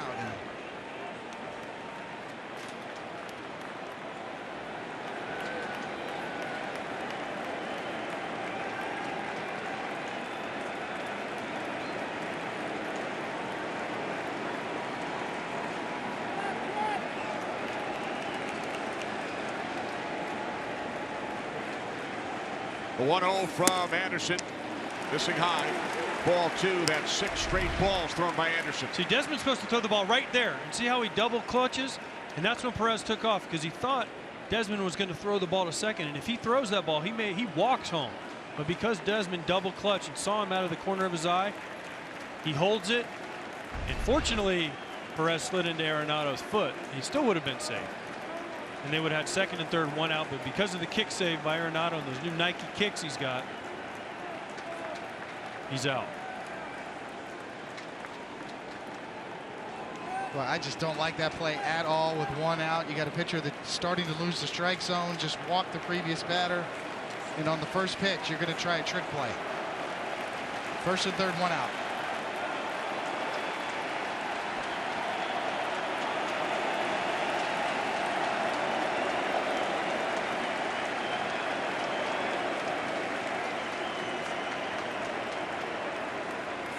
Now the 2-0 in for a called strike.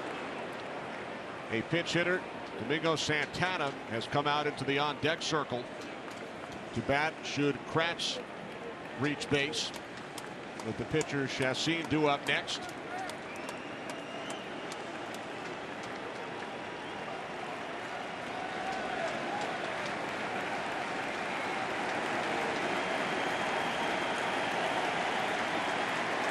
Shaw on the move. Now 2-2 on Kratz. Shaw now at third base. Yeah, with 2 outs, obviously conceding the base. Well, the Brewers see something in Anderson's windup because they're walking to third. Anytime they get the opportunity to go second to third. We saw Perez steal third with no throw, and now Shaw just walks to third with 2 outs granted, but still, that's too easy.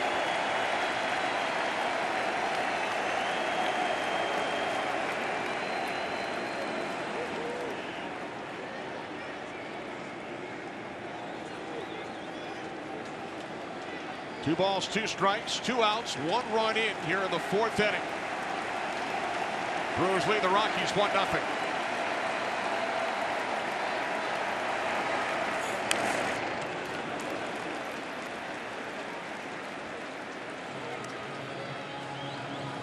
There's Perez. He drove in the run. Doubled in Moustakas.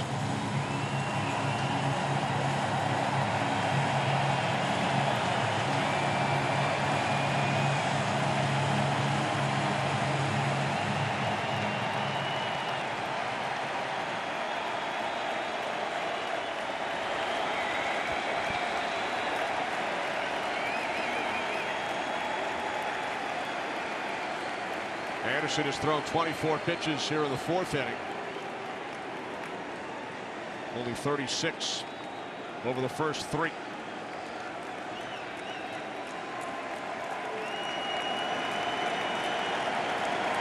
Shaw, the runner at third.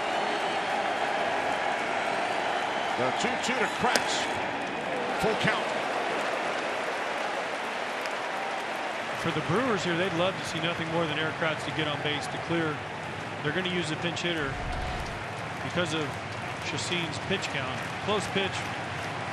Anderson obviously wanted it. Iannetta, the catcher, wanted it. But the Brewers want to clear the 9 hole and start Javi Guerra the guy warming up with a fresh inning because of Shashin's pitch count. So if he walks, if he gets a hit, it's a bonus. But if he gets on base, interesting decision for Craig Counsell. Payoff pitch to Kratz.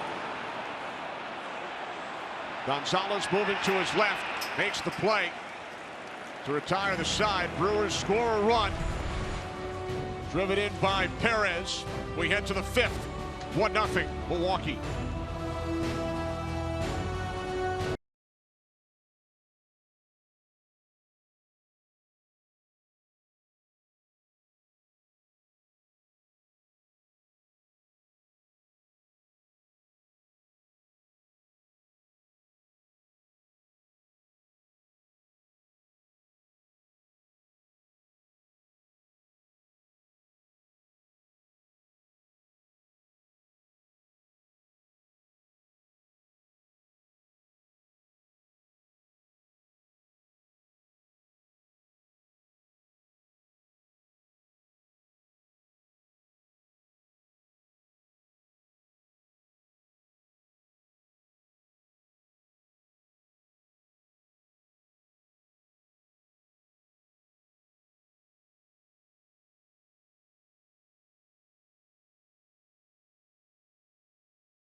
Welcome back to the NLDS on FS1, presented by Doosan. A run at the bottom of the 4th for the Milwaukee Brewers, who lead the series 1-0.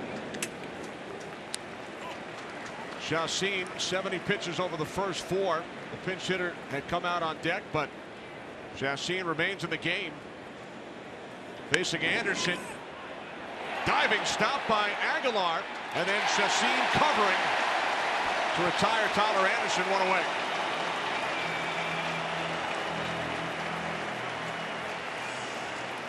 Well, Tyler Anderson's already led up 1 inning in his previous at-bat and got a walk, and this time bidding for a double. Nice recovery. Chassin right there. I think the last thing on earth that Jesus Aguilar thought was Anderson was going to pull the ball down the first base line. Great play, great reaction, and Chassin covering the base.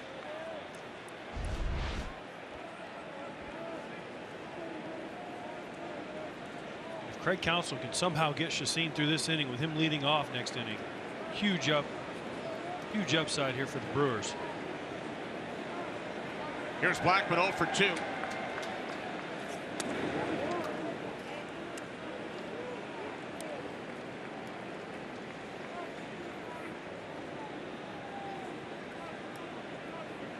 Rockies have had base runners in 3 of the first 4 innings.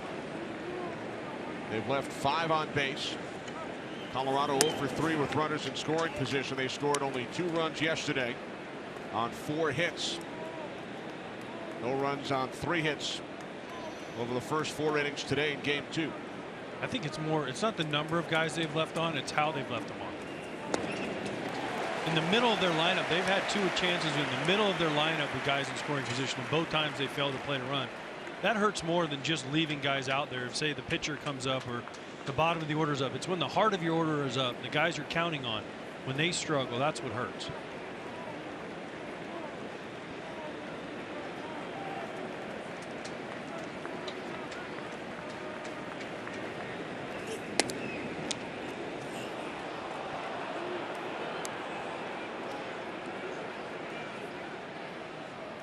Obvious frustration with the strike zone.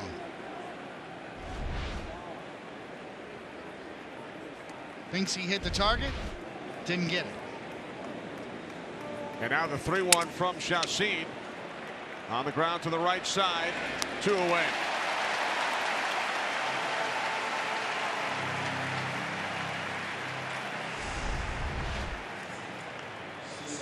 This graphic is why most Rocky players get no respect in the MVP voting, because of Coors Field. You see the difference. These guys are great hitters, but something about Coors Field helps you. And Nolan Arenado, almost 100 points less. Charlie Blackmon, almost 100 points less. Trevor Story, 30 points less. It's a real thing. And hitting in Coors Field isn't about the home runs. It's because the ballpark itself is so large. You get hits. You get cheap hits that fall in front of outfielders because the outfield is so large. 2 for 18 in this series, combined 9 strikeouts. All the more reason for Milwaukee to protect their home field advantage here. Not only because of those offensive numbers that AJ just talked about, but also their best pitchers are waiting to go.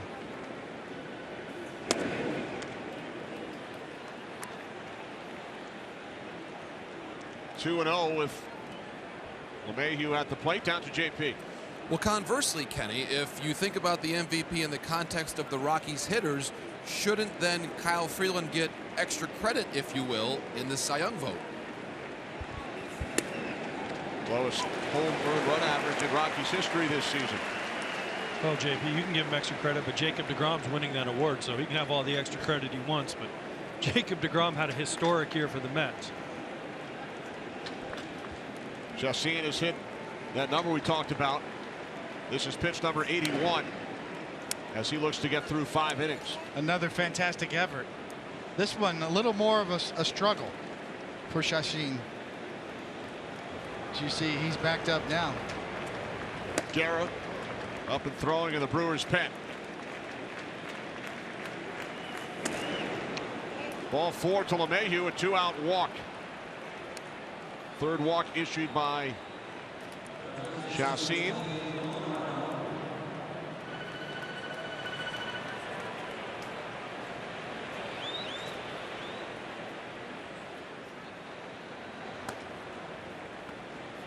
So now Nolan Arenado singled in the first inning with 2 outs, and then struck out with 2 on and 1 out back in the third.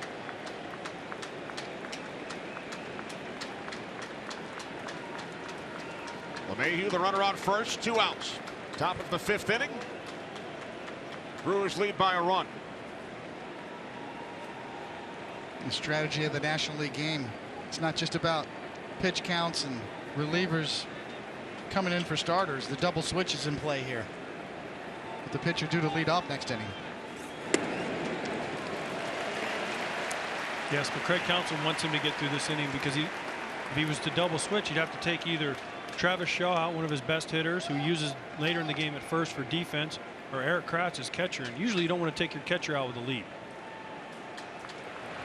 As we say that, he's telling someone to get ready for a double switch.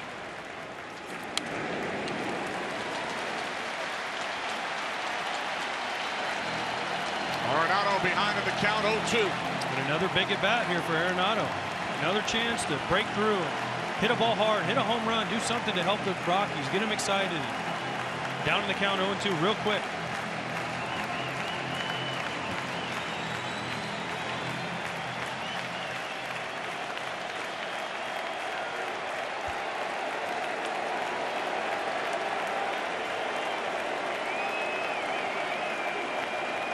The 0-2 from Chacin. He strikes out Arenado for the 2nd time today, and that will end the inning. Chassin gets through 5, has not allowed a run.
Five scoreless innings for Milwaukee Chassin.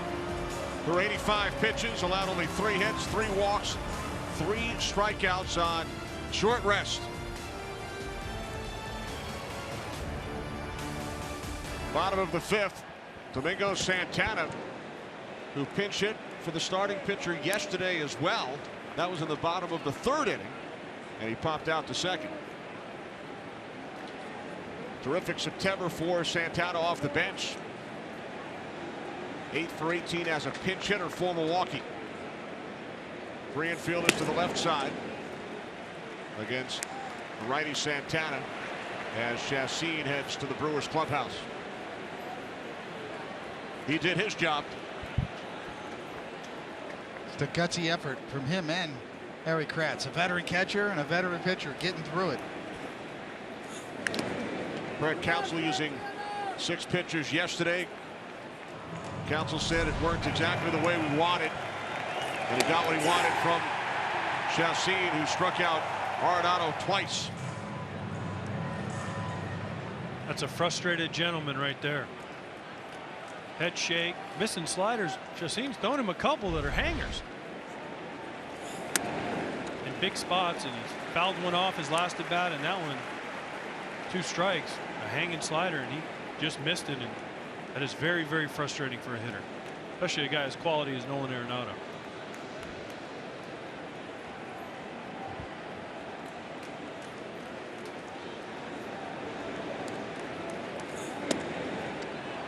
Santana called out on strikes. Pinch hitting for Chassin. What a way. 5th strikeout for Tyler Anderson. Yeah, and on this side, the Rockies pitcher is doing everything he can to give his team a chance to stay in this game. Back on track. Good start right there. in this inning after last inning, kind of struggling just a bit, frustrated with the strike zone.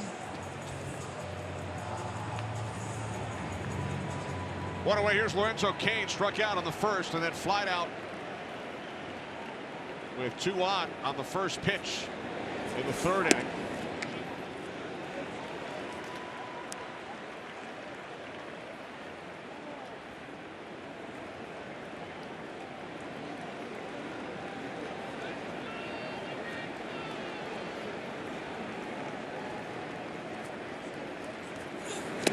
One and one on Cain.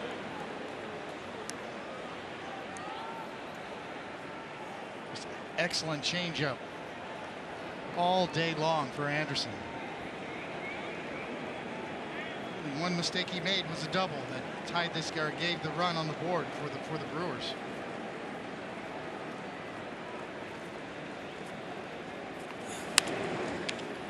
Just a great combination right there. Fastball in. He adds on the inside corner in 94 and 80 miles an away on the previous pitch. Great separation between top end and low end, and on the edges all day long for the most part. Just an excellent job by Anderson, understanding that his offense is struggling and every mistake matters. A 1-2 from Anderson, missing away. 2 balls, 2 strikes. Well, you said it best, David. He's done everything to keep his team in the game and give him a chance to win, but at some point the Rockies have to score some runs. Only two yesterday, 2 in the wild card game. At some point this offense needs to explode and break out and do something to get everyone excited. It's tough to know you have to be perfect, especially as a pitcher.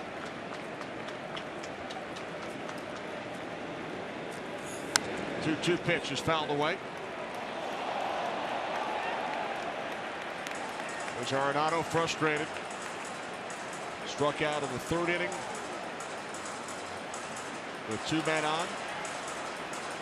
Struck out to end the 5th with a runner on base. Blackman 0 for 3 today, as the Rockies continue to struggle offensively.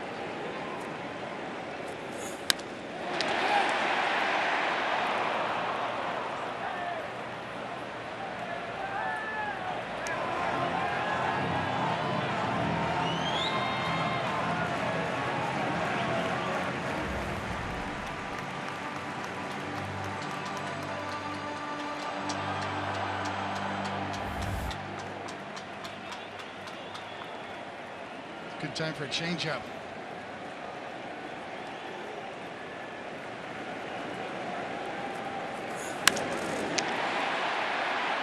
Right field, Gonzalez makes the play to retire Cain. 2 out. Time now for our super cuts ready to go, with Christian Yelich stepping to the plate. His numbers over the last 15 games, including this series: .489 batting average, 7 home runs, including one yesterday to give Milwaukee a 2-0 lead in inning number 3.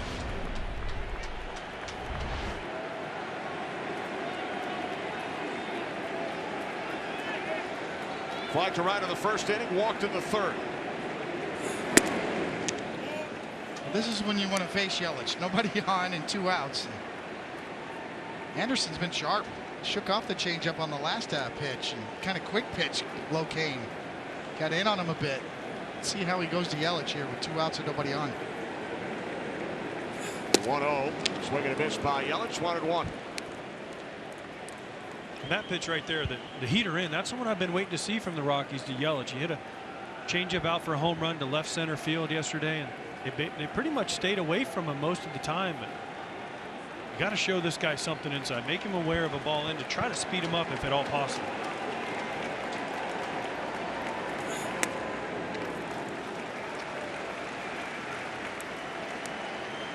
And that pitch, although it was inside, was meant to be away and was just a miss, but it still serves a purpose. It still serves a purpose of, hey, Christian, we're going to come in there, we're going to show you something in, maybe speed him up a little bit to get him out with a cutter away or a changeup away.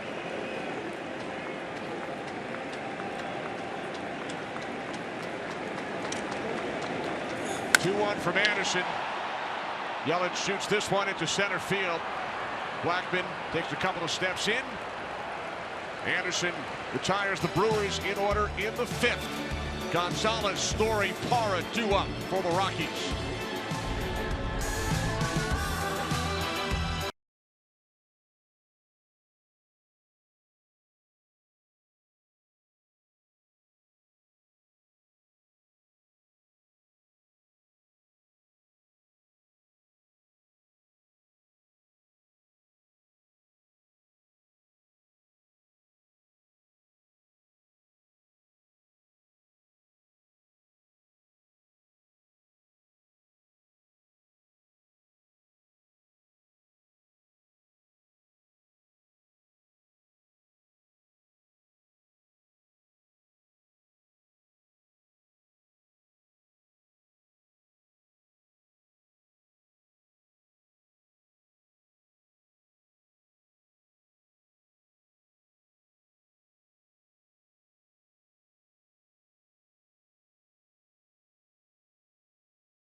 Time for the Jim Beam call to the bullpen.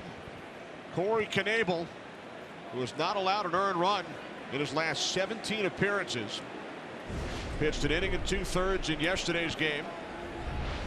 1 walk, 1 strikeout. Carlos Gonzalez leads off for Colorado here in the 6th inning, trailing the Brewers 1-0. Gonzalez 0 for 1 with a walk against his good friend Chacin, who was out of the game after pitching 5 scoreless innings for Milwaukee.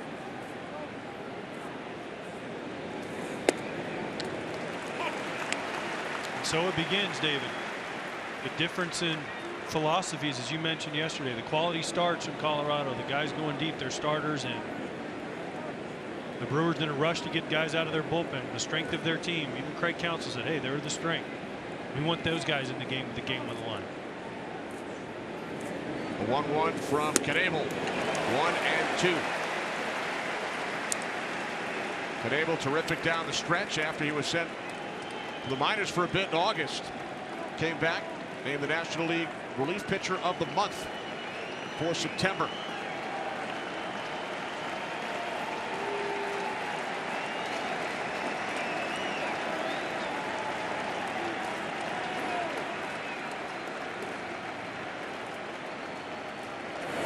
To the Gonzalez, strikes him out.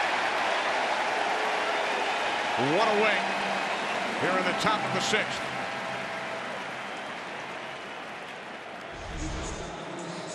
Right on the side of the ball, you can see 4-seam spin though, right on by. Knebel known for that breaking ball.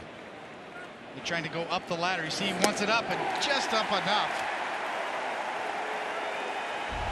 More belt high, I think, maybe just above the belt. Gonzalez swings underneath it. Of course, when it's 97 miles an hour, you got to speed up to catch up. Here's Trevor Story, 0 for 6 in the series, 4 strikeouts. JP discussed his recent elbow issues earlier. Here's Gonzalez following his strikeout. Rockies no runs on just 1 hit yesterday over the first 8 innings. So far today, no runs on 3 hits through 5 1/3. An interesting story developing for the Brewers is how do they handle these last 4 innings.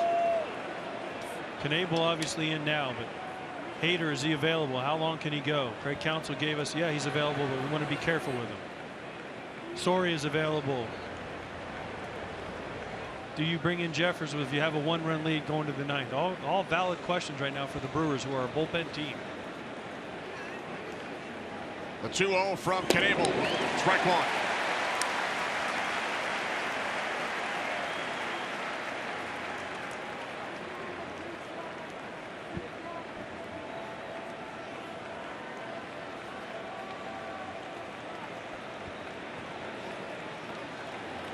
.39 saves for Knebel last season. Injured early in the season this year. Missed nearly 2 months. Strike 2, 2-2.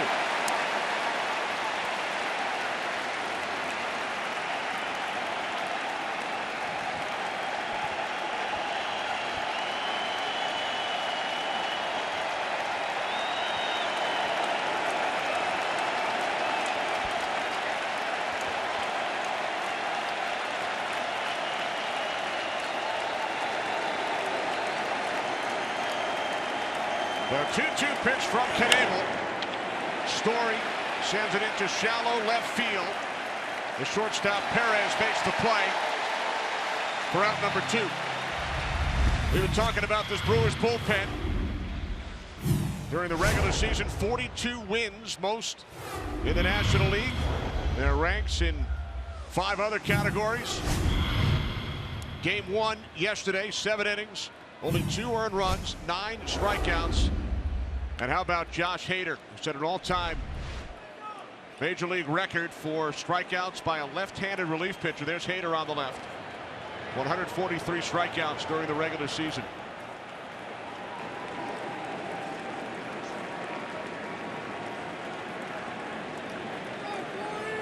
Gerardo Parra with the bases empty and 2 away. Singled his last time up.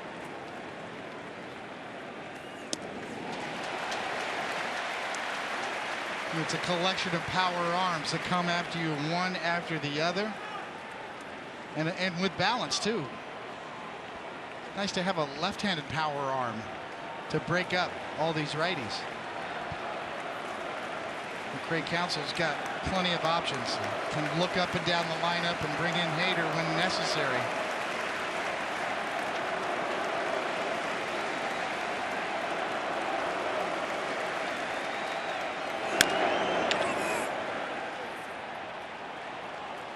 The reason you see a lot of these starters excel in the bullpen is it's much easier to pitch with 2 pitches at 2 or 3 innings at a time at most, or 1 inning.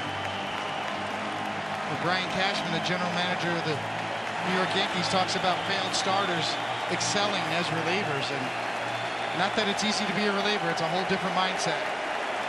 But when you can come in the game and go maximum effort and just worry about 2 pitches, that's a whole different animal than trying to be an old school starter and throw 100 pitches or get through 7 innings.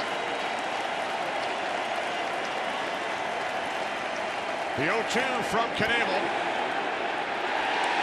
He went around, says the third base umpire, Alfonso Marquez. Parra strikes out. He can't believe it.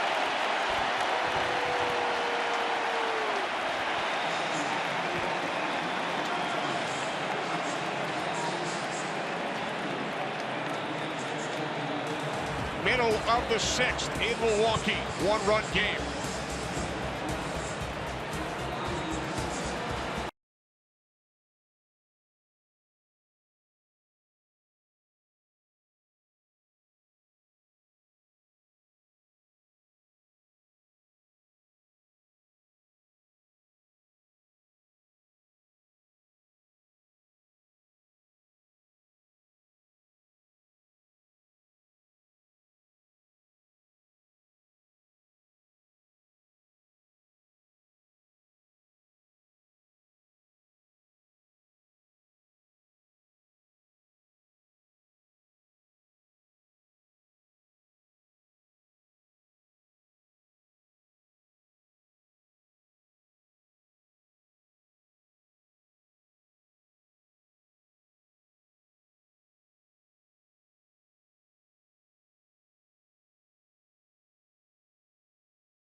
Gerardo Parra in left field for the Rockies, not happy with the call from the third base umpire Alfonso Marquez. He said Parra went around to end the top half as Ryan Braun swings at the first pitch from Tyler Anderson in the bottom of the 6th inning and flies out to Charlie Blackmon in center field, 1 away. Well, does Parra have a gripe? From this angle, it's close, but it doesn't look like the bat ever goes through, and that's exactly the angle Alfonso Marquez is looking at. This is the one, as a hitter, that'll frustrate you. His hips go, but his bat stays back. And if you see that little shimmer on his bat, that's what umpires look for. Coney, there's an old theory that if you use a black bat instead of a brown bat, the shimmer doesn't happen, so you get less check swings called against you. I always used a black bat, but I still got plenty of check swings called against me, so I'm not sure if it's true or not, but that one maybe was an old urban myth. Interesting. I thought Parra had a grievance there. I think the umpire saw his hips. His hips were cleared, but the bat drug behind and never went over the plate, so he has a gripe, but at least he checked. At least Kerwin Danley, the home plate umpire, checked. And once he checks, you get mad at the other guy, but you have to give the home plate umpire credit for checking.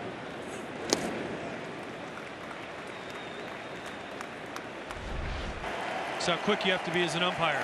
Did he go or not? From that angle, it looks like he absolutely wasn't even close, but Parra gripes and gets nowhere. Parra's got a right to be angry there.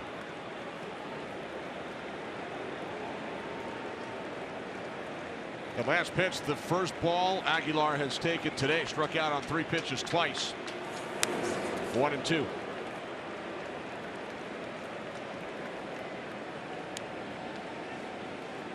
Well, Anderson continues to impress. Changing styles. He'll quick pitch with almost no leg kick. He'll, as Bud Black said, do the triple Lindy and a couple hitches in his leg kick. He's been all over the edges all night long. Aguilar with a drive into left field, but it will stay in the ballpark as the catch is made by Parra. And the top 4 of the Brewers' order today are now 0 for 11. Got in on him just enough. As we said, Anderson's been not afraid to come inside all night long. Jammed Aguilar just enough there.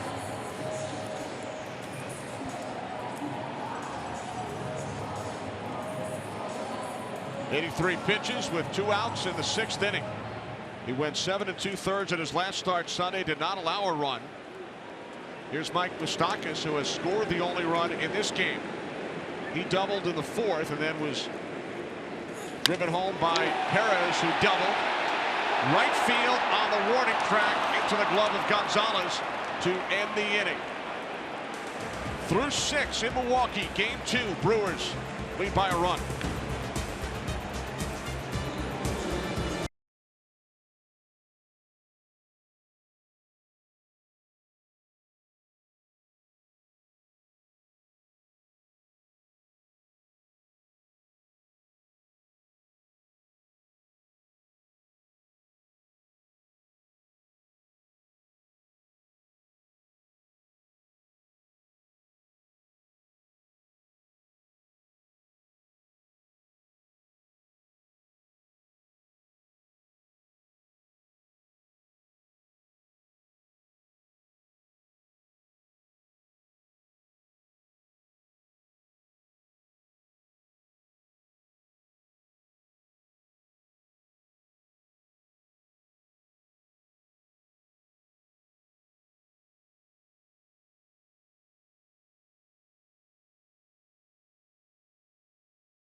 Fans, every time you tweet using hashtag HR4HR this postseason, T-Mobile will donate another $1 to hurricane recovery.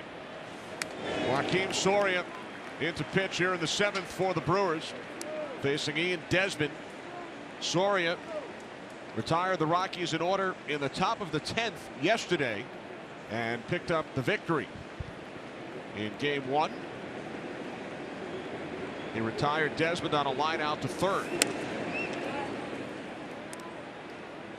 Bottom of the order for the Rockies here in the 7th. They trail 1-0. Soria, 220 career saves. That's 5th among active pitchers. 34-year-old right-hander delivers. Now 2-1 on Desmond. Desmond 0 for 6 so far in this series.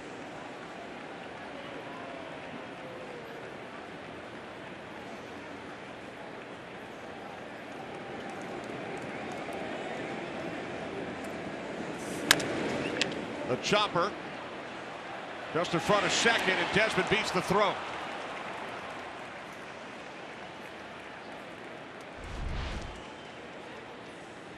Well, we can guess Anderson's done. He took his notes and went home. So that closes the book. That's right. On Tyler Anderson. He took his notes and went home. You can't say the dog ate his homework. He pitched great. All the work, all the stats, all the things he was writing down, they worked great for Tyler Anderson, and he did a great job of keeping the Rockies in this game, only giving up 1 run on 4 hits. Agreed. Very impressive effort. Tired the last 7 batters he faced, 84 pitchers in all. Don't underestimate the hit that Ian Desmond just got. It wasn't hit hard, but a chopper over the mound. Travis Shaw tried to make a barehanded play, but sometimes those little infield hits can get not only yourself going, but the whole team going. Especially leading off the inning. 4th hit for the Rockies today, only their 8th in the series. They have a batting average of 148 over these first 2 games. But a leadoff single, which did not leave the infield, off the bat of Desmond, as the Rockies try to scrape together a run here in the 7th. This meeting right here is just to get Hader warmed up in the bullpen. He's up. The ultimate weapon for the Brewers is up and trying to get ready to go as quick as possible. And Kratz went out to talk to Joakim Soria just to give him a little bit of extra time to be ready for whoever the Rockies decide to pinch hit on deck. David Dahl has come out into the on-deck circle for Colorado. With Iannetta at the plate, he's 0 for 2 today, 0 for 4 in the series. Desmond the runner on first as Soria throws over. And more stalling. That's all that was, stall. I don't think Desmond's going to go. More stalling. How quick can Hader get ready for Dahl, if it is Dahl, and then Blackman after him?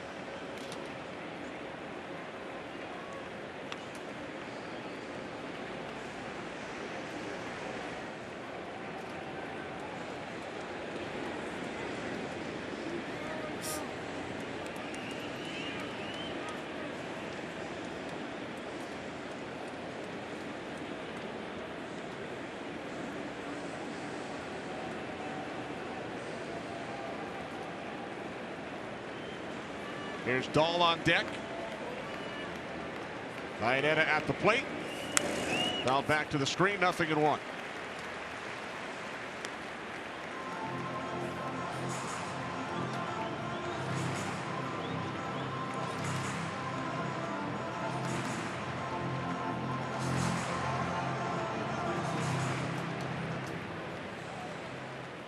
Soria, 3rd pitcher of the day for the Brewers. Chacin went 5 scoreless innings. Knebel a 1-2-3 6th as Soria throws over for a 3rd time.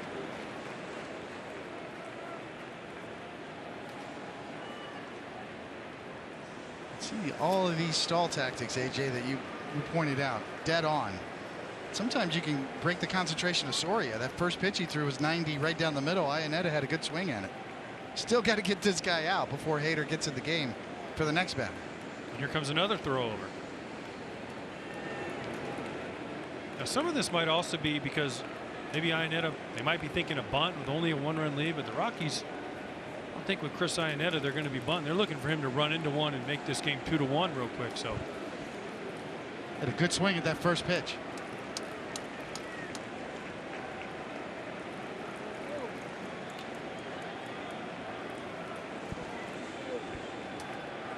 Desmond goes, swing and a miss by Iannetta. The throw goes into center field. Desmond on his way to third.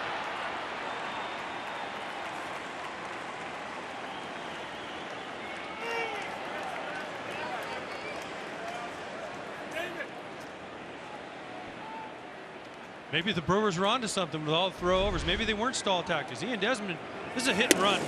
Iannetta swings through a Kratz, knows he doesn't have a chance, tries to go from his knees, short hops it. Shaw, not being the second baseman, tries to tackle Ian Desmond, going to keep him from going to third. Not intentionally, but Desmond makes it to third easily, and the Rockies have the tying run on third with no outs. The Desmond, who stole 20 bases during the regular season, steals second and then moves to third on the throwing error by Kratz. The 0-2 to Iannetta. Soria strikes him out swinging, and Iannetta breaks his bat over his knee. I love it. I love it. That is just, that just sums up the Rockies' frustration in this whole series, with first the pitch, just a drop down frisbee ball from Soria that Iannetta's way out in front of, and then this is awesome. You got to be strong to do that. I've tried that. I've done it, succeeded, and I've also failed. When you fail, it hurts.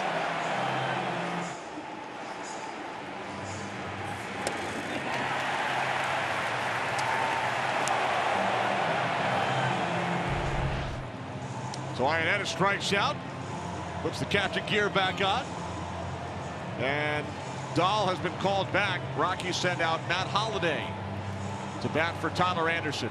This is more of trying to keep Hader out of the game. Bud Black likes the matchup of Holliday versus Soria over Dahl and Blackman versus Hader. Give up the platoon advantage to avoid that guy. That's quite the weapon if you make other managers react to you just warming up in the bullpen. Strike one to Holliday, who singled in the 9th inning as a pinch hitter in game 1, came around to score the second Colorado run, which tied the game. Lifetime against Soria, Holliday is 3 for 5.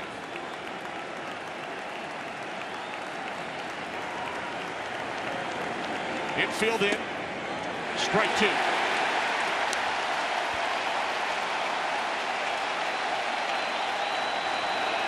You got to have contact here.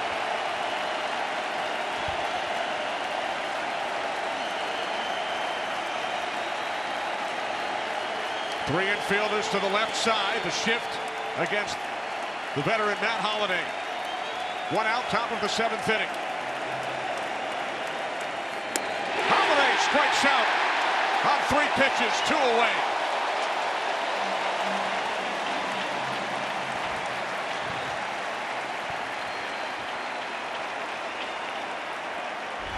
Well, up the ladder, you see Kratz standing up almost Yogi Berra style, right above the zone in 93.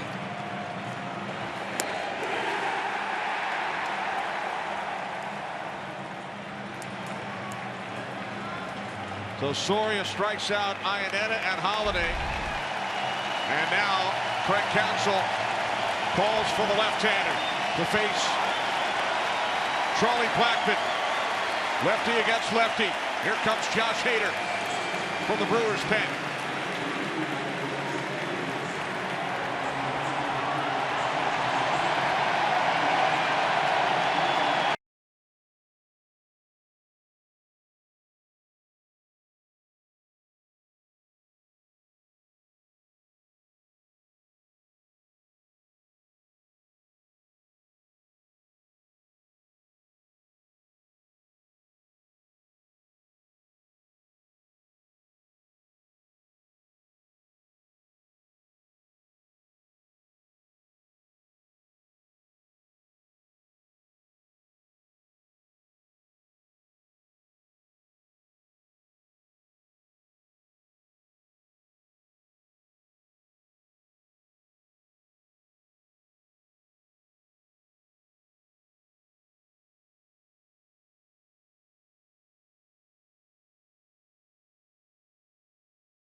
Frustration on the faces of Colorado Rockies, who have been held to 3 runs in their last 28 innings.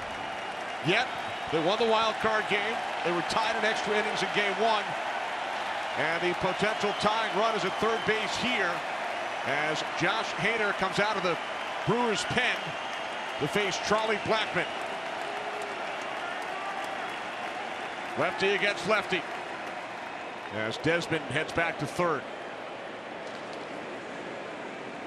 Hader's not only tough on lefties, he's tough on everybody. Charlie Blackmon, good luck. 090 average of left-handed hitters. And nobody likes facing this guy, but especially left-handed hitters. Hader faced 4 batters yesterday. Retired the ball, struck out 3. Blackmon is 1 for 3 lifetime against Josh Hader. Rockies had a runner on third with nobody out, following 2 strikeouts. Now 2 away as Blackmon lines out to Travis Shaw to end the inning. Desmond stranded at third base. No runs through 7 for Bud Black's Colorado Rockies. 7th inning stretch time in Milwaukee.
The 2018 MLB postseason continues tonight. Game 1, Yankees-Red Sox on TBS. Then we're back on FS1. Game 2 of the National League Division Series between the Dodgers and the Braves.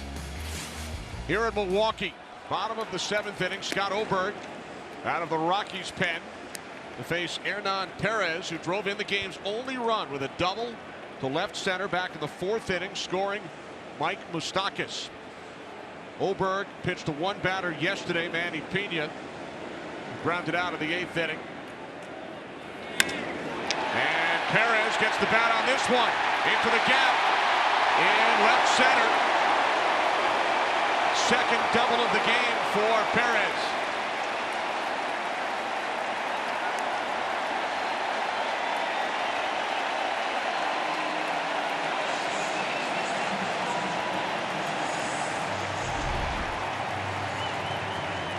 See the spin, instead of the dot, it's more of a circle, so the slider hangs.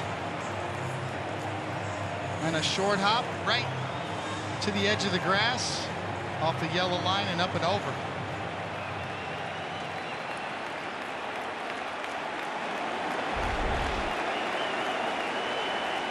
Brewers are dying to add on a run here, an insurance run in the bottom of the 7th, and the Rockies, the way their offense is going, they can't afford to give up anything.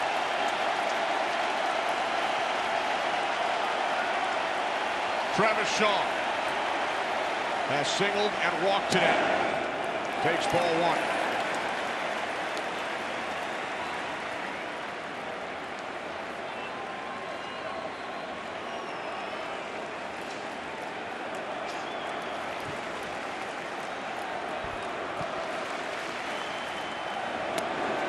Two and 0.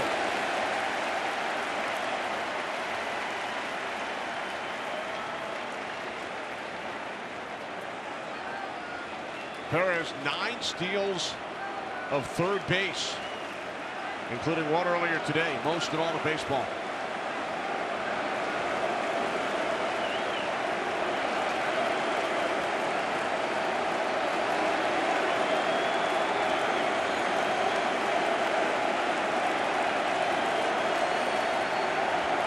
The 2-0 from Oberg, base hit into right field. Perez held up at third. Second hit of the game for Shaw. Brewers with runners on the corners and no outs here in the bottom of the 7th inning.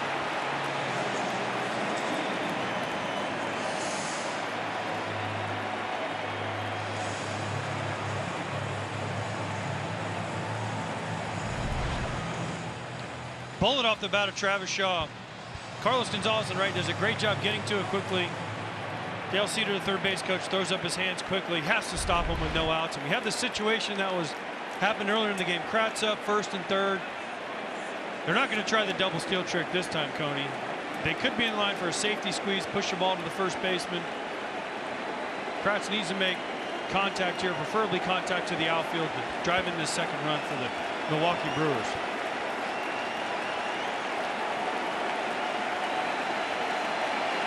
Excellent third base work there.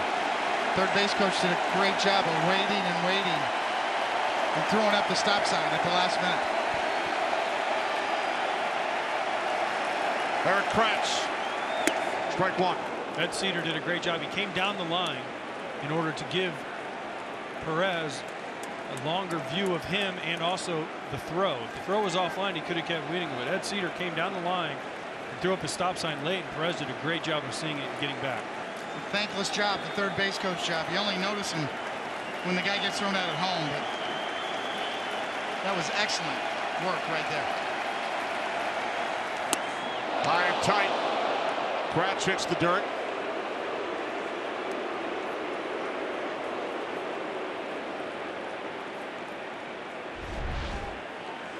He's all the way down the line. He's about a quarter of the way down, and as the ball's hit, he'll even move farther down the line, almost 3/4 of the way down the third base line. See how late Ed Cedar throws up the stop sign. It's good third base coaching. He's practiced that in BP.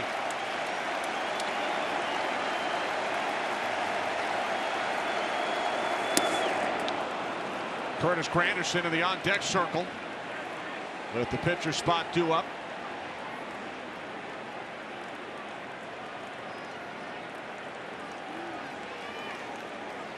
Oberg thinking strikeout now.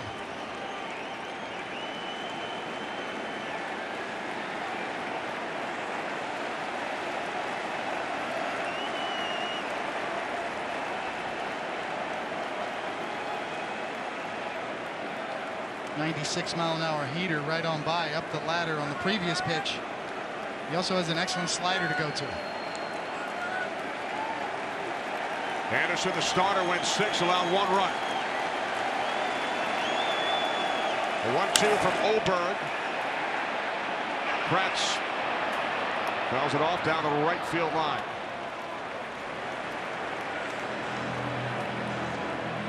Here's Perez.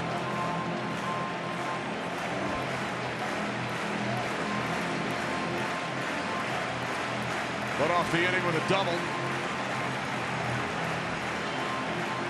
And a Travis Shaw base hit to right. Runners on the corners, nobody out. Brewers lead 1-0. They lead the series 1-0.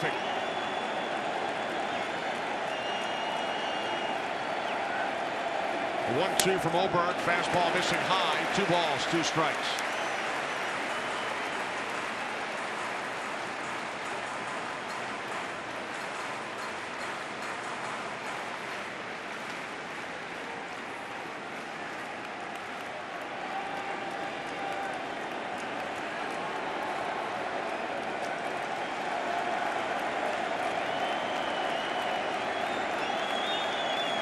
The 2-2 from Oberg. Kratz chased. 1 away. Excellent work from Oberg under duress. Set this breaking ball up very nicely with a really high fastball. Tried to work up the ladder and then breaks out the slider at the perfect time. Curtis Granderson has been called back. Jonathan Schoop will bat for the pitcher, Hader. It's what you call going high to set up the next pitch. And you see the spin, good tight rotation, excellent work by Iannetta to smother it. Sped him up with the high heater and slowed him down with the slider. And Kratz swung at no strikes in that hole at bat. Every pitch that he either swung at or missed or fouled off were all out of the strike zone. High, either above the zone or below the zone. So here's Schoop, the former Oriole, grounded out in the 5th inning as a pinch hitter in game 1. Interesting move. They have Granderson ready to go for the Brewers, and instead they call him back and bring up Schoop. I guess because the Rockies have a lefty up in their bullpen, they like this matchup. It's kind of like the matchup we just saw where the Rockies pulled Dahl back for Holiday. They'd rather have Holiday face Soria, lose the platoon advantage, than Holiday face Hader. Because the Rockies had the choice to run Dahl there. They get Hader in, Holiday gets a lefty, but it's no ordinary lefty in Hader.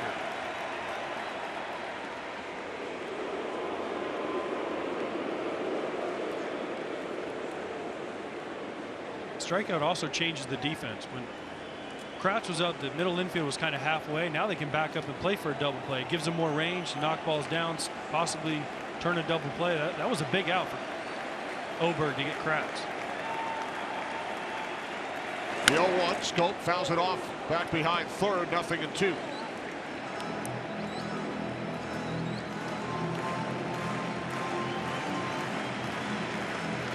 Schoop, an all-star last season, quiet at the deadline this year from the Orioles. Pinch hitting with 1 out, bottom of the 7th, nail-biting time in Milwaukee. They're winning. She should have a smile on her face.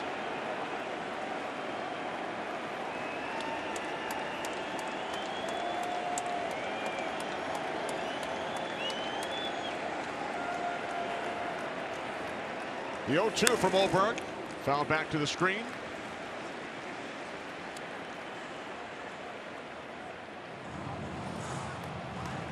Lorenzo Cain on deck. Brewers lead by a run. They scored their run back in the 4th inning when Perez doubled home Moustakas. Perez the runner on third. Shaw over at first. Schoop at the plate, 0-2.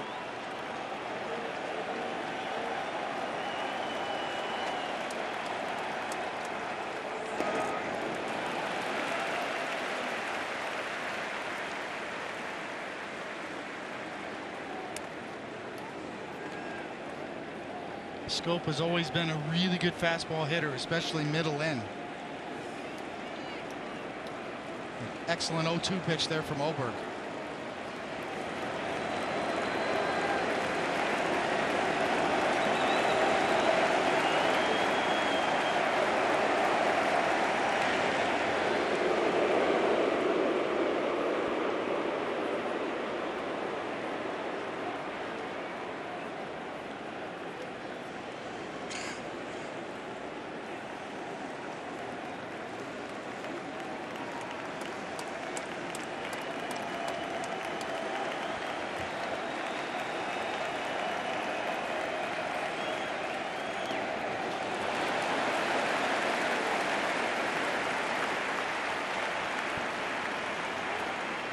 Two nice stops in a row by Chris Iannetta behind the plate on sliders in the dirt. We saw it with Kratz. He slid out and missed, blocked one, and the last two pitches have been just like this, textbook. It's great when you're a catcher, you block the ball and it goes right in your glove. You don't have to worry about it bouncing away or anything. Right in his glove, no advancement. 2 balls, 2 strikes, 1 out. Runners on the corners. Scope strikes out. 2 away, back-to-back strikeouts for Scott Oberg. Just textbook. Sliders down in the dirt to see if he will bite. If not, then go above the zone. 4-seamer, he knows Scope likes it in.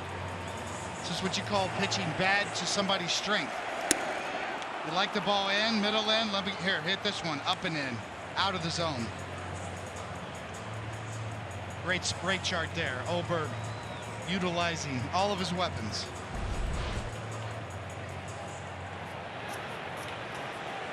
Now 2 away. Lorenzo Cain 0 for 3 today, 0 for 7 in the series.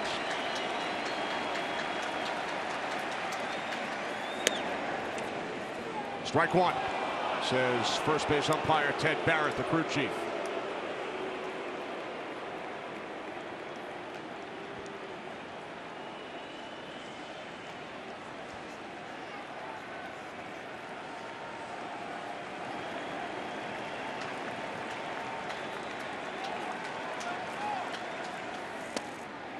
Nothing in 2.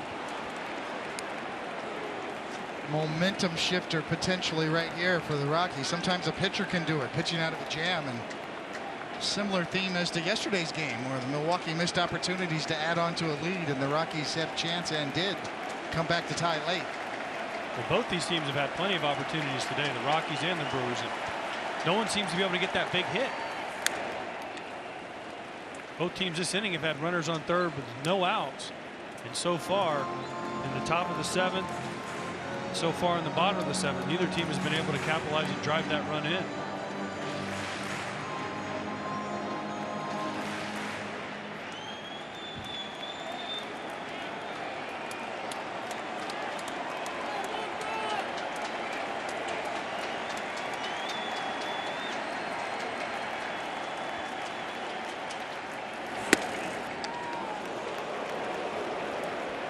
Oberg started towards the dugout. You know what he thinks?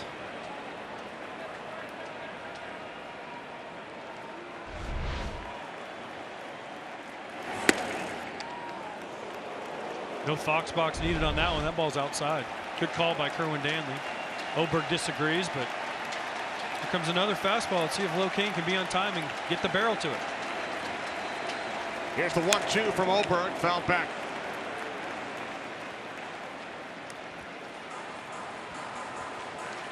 .98 miles an hour.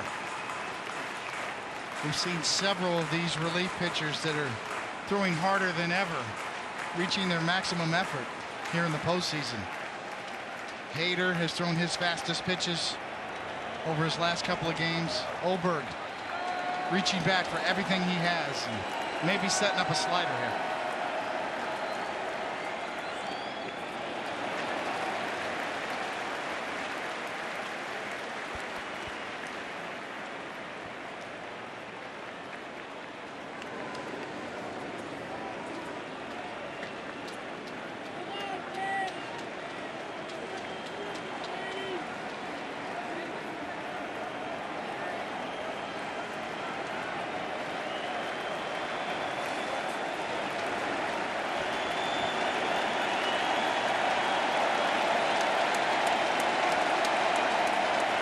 The 2-2 from Ober. Kane strikes out. With runners on first and third, 3 consecutive strikeouts. Kratz, Scope, and Kane. We head to the 8th.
Back to Milwaukee Hour, Indeed.com player resume. Well, he did play 15 seasons in the majors. Teammate of Tony Gwynn and home plate umpire Kerwin Danley at San Diego State. Teammate of David Cohn and KC, National League Manager of the Year 2010. And a 2-time World Series champion as a pitcher with the Royals in '85 and then as the pitching coach with the Angels in 2002. Bud Black and his Rockies in search of a run. They scored exactly 2 in each of their last 3 games. No runs on 4 hits through 7 innings. This is Jeremy Jeffress, who allowed the 2 runs the Rockies scored to tie the game in the 9th inning yesterday in game 1. It's the first time all year that he gave up 3 hits in 1 outing. 3 consecutive base hits yesterday. LeMahieu leading off. Ground ball to the second baseman, Shaw. 1 away.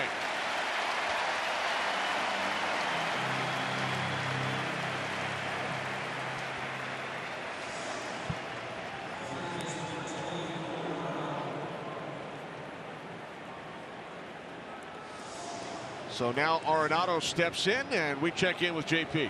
Well, Kenny, Jeffress was not available to pitch Monday at Wrigley Field for an undisclosed health reason, but he said after yesterday's game he felt very well rested and indeed is available to pitch apparently multiple outs today. Thanks, JP. Saved 15 games for the Brewers during the regular season. Arenado has struck out twice in his last 2 plate appearances. 3rd inning with 2 on, and then in the 5th inning with a runner on first and 2 outs. Add to JP's point, this is the old standard possibility of a 6-out save. You never barely, almost never see this in the regular season, but postseason,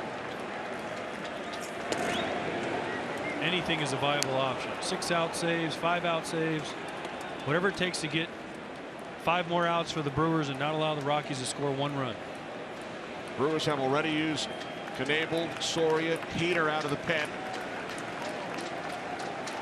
Their starter, Chacin, went 5 scoreless innings. Strike 2 to Arenado.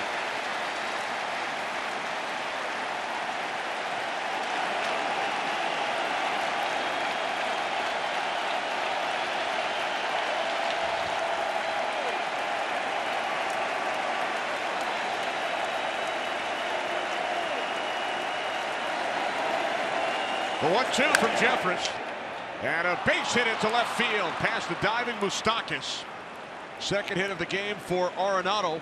Rockies have a 1-out base runner here in the 8th.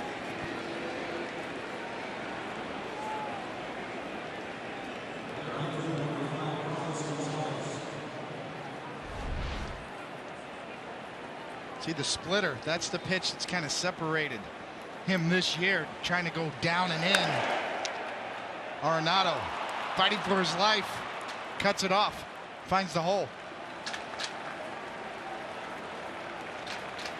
He was a little relieved, to say the least. Frustrated the last 2 at-bats. Yeah, finally snuck one through. He's got 2 hits today, but still no damage and no power out of this Rockies lineup.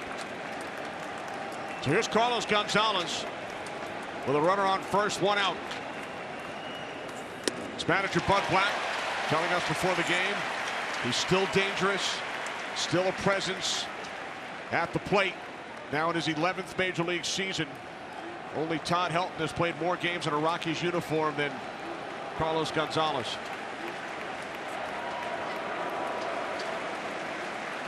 Arenado, the runner on first. 1 out, top of the 8th inning. Brewers lead by a run. Gonzalez with a line drive. That's caught by Moustakas, 2 away.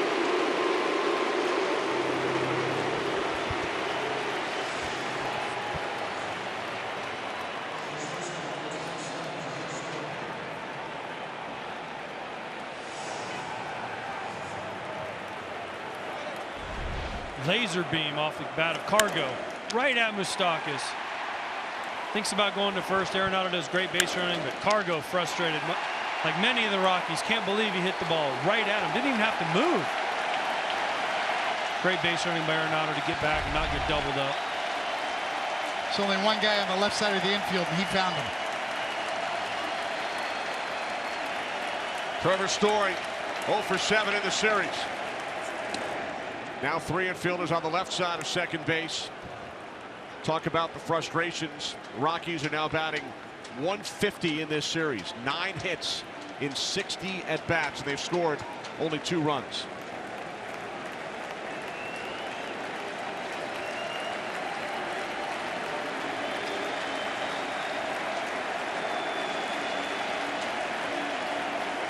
Arenado, the runner on first. As Story takes strike 1. And you're saying only 9 hits, but only 1 extra base hit that I can remember off the top of my head. The triple from Carlos Gonzalez with 2 outs. So no damage at all from this. What's supposed to be a potent Rockies offense has done absolutely no damage and no explosive plays, as they like to talk about in football. Nothing to get their team excited. 1 for 11 with runners in scoring position the last 2 days. 2-1.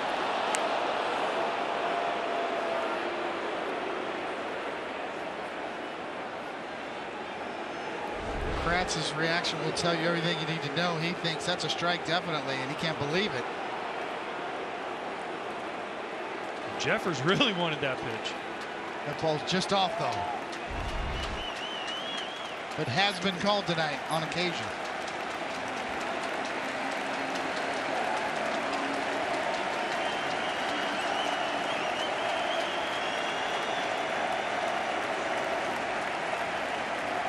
The 2-1 from Jeffress. Strike 2.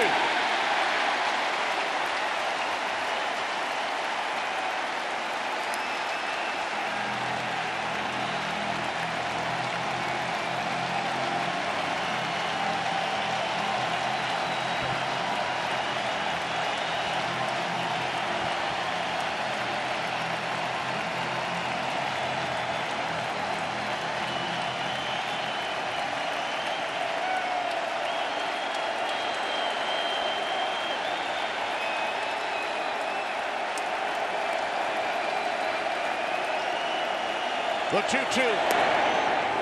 Full count.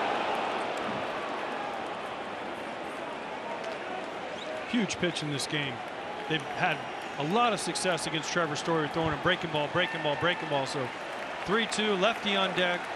What do you do, Coney? Breaking ball, sinker in, split. Got three options right here. Yeah, that's the first time he's really shown some patience and not chased out of the zone.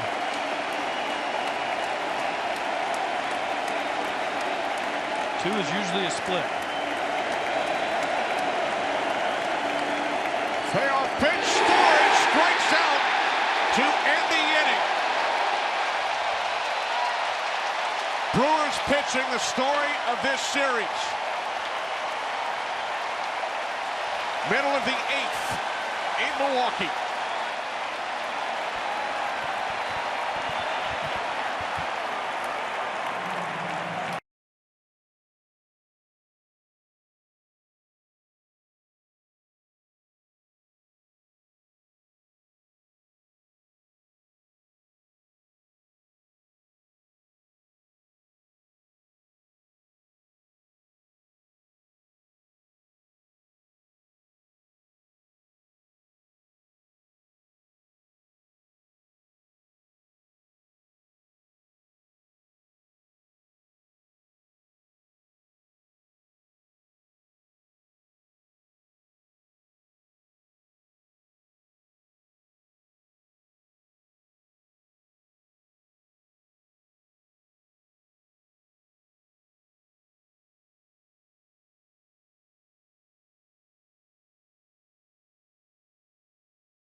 LTS on FS1 is presented by Doosan, official partner of Major League Baseball, and is sponsored by Midas. Trust the Midas touch. And by Miller Lite, great taste and only 96 calories.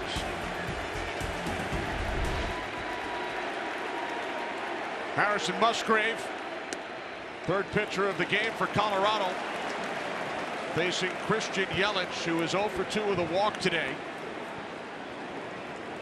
Musgrave, 2/3 of an inning in game 1. Yelich was the first batter he faced in the 8th inning yesterday, and he walked him.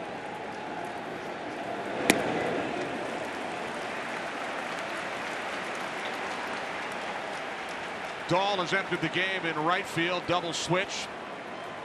Gonzalez out. Pitcher now batting in the number 4 spot.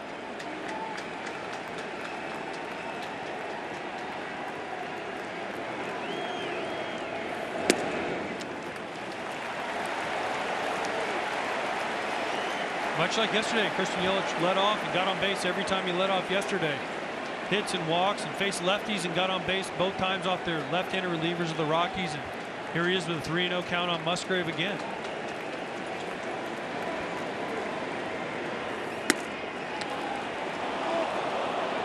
Yelich started down towards first. It's now 3-1.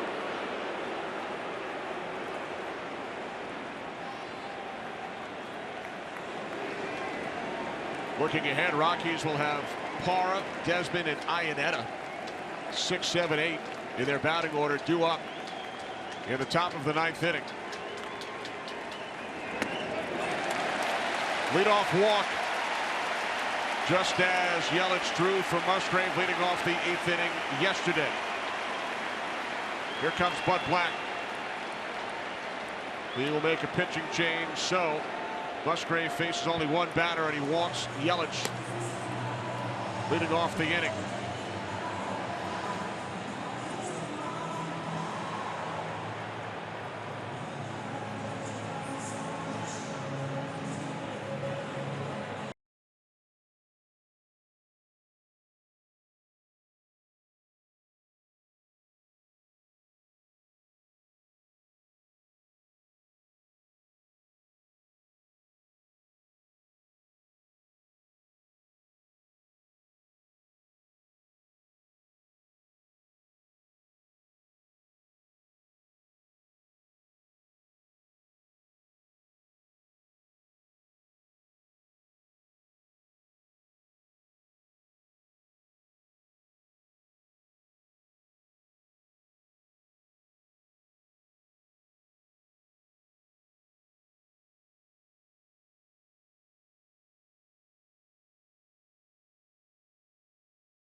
Dynamic play of the game presented by Hankook Tire. The only run of this game scored in the 4th inning. Back-to-back doubles, Moustakas and then Perez with a book rule double. Bounced into the bullpen, driving in Moustakas with the game's only run. And now Ryan Braun steps in to face Sung-Hwan Oh, 4th pitcher of the game for Colorado. 73 appearances during the regular season with the Blue Jays and the Rockies. Also pitched the last couple of seasons for the St. Louis Cardinals. And one of the heroes in the wild card game against the Cubs. He knocked the Cubs out of the playoffs.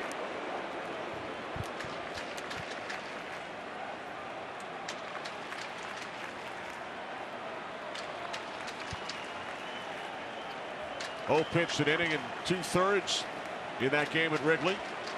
Did not allow a run. Acquired from Toronto on July 26th. Yelich back in.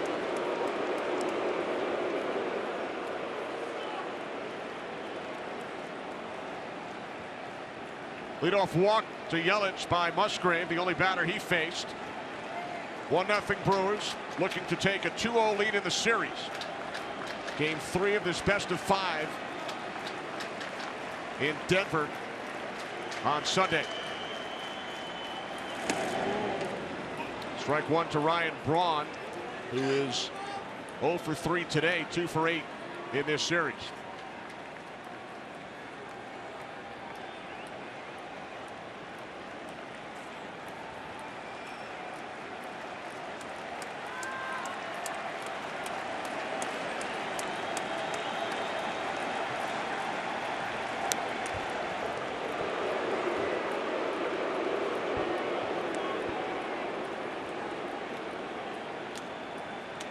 No runs, 5 hits for the Rockies. 1 run on 6 hits, including 3 doubles for the Brewers today. Milwaukee won yesterday's series opener in 10 innings, 3-2. Kenny, that's been the difference in the 2 games. The extra base hits. The home run yesterday by Yelich. And then the 2 doubles today off the bat with Mustakas and Perez. Rockies have still 1 extra base hit in almost 2 games. There was a 2-out triple that ended up being meaningless.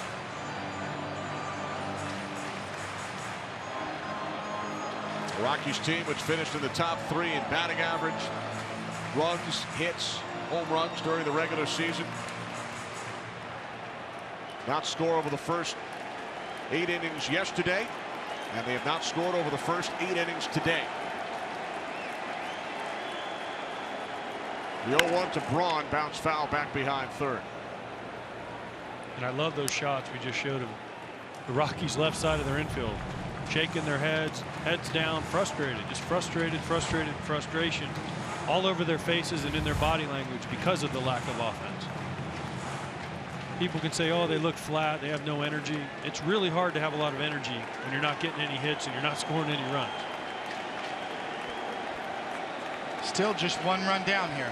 To the right side, a base hit into right field. Yelich on his way to third. Runners on the corners following the Braun base hit for the Brewers here in the bottom of the 8th inning.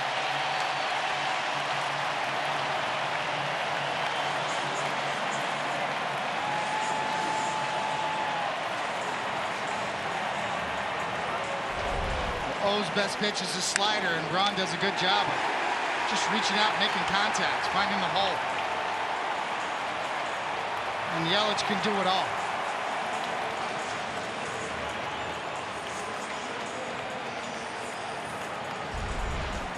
In the 7th inning, the Brewers had runners on first and third with no outs. And then Oberg struck out the side. Same situation here, first and third with O on the mound. Aguilar at the plate, he's 0 for 3 and has struck out twice today. Infield in, strike 1.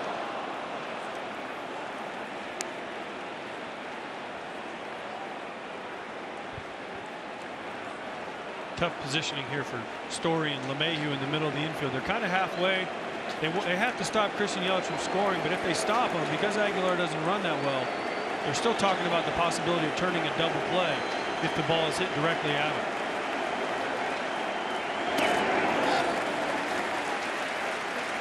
Yelich, the runner at third, Braun over at first. Yelich is going on contact here to keep him out of the double play. Worst case scenario, he gets in a rundown, and hopefully Braun is able to get to third, and Aguilar, who hits it, will be able to get to second. You want to avoid the double play here at all costs.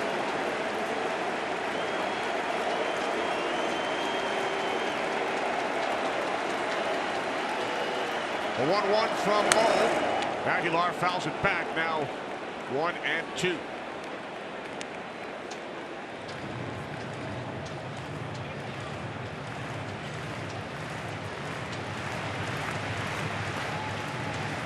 The last 4 Brewers to reach third with less than 2 outs have not scored. David, you talked about the missed opportunities for Milwaukee over the last 2 days. Nice block by Iannetta. 2 balls, 2 strikes. I don't know if you can call this a block, Kenny. I like the description, but this is almost preservation, self-preservation. Get out there and do anything you can. He didn't block it. He just stuck his glove in a spot. Great job by Iannetta, not allowing the frustration of his offense to go over to his defense. It's been solid all day back there.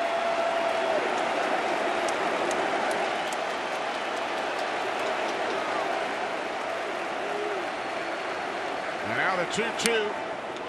Foul back to the screen.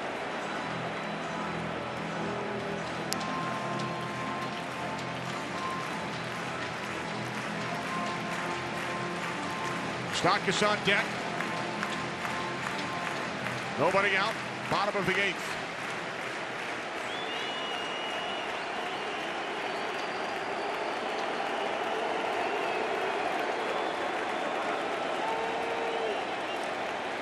The 2-2 from O. Full count.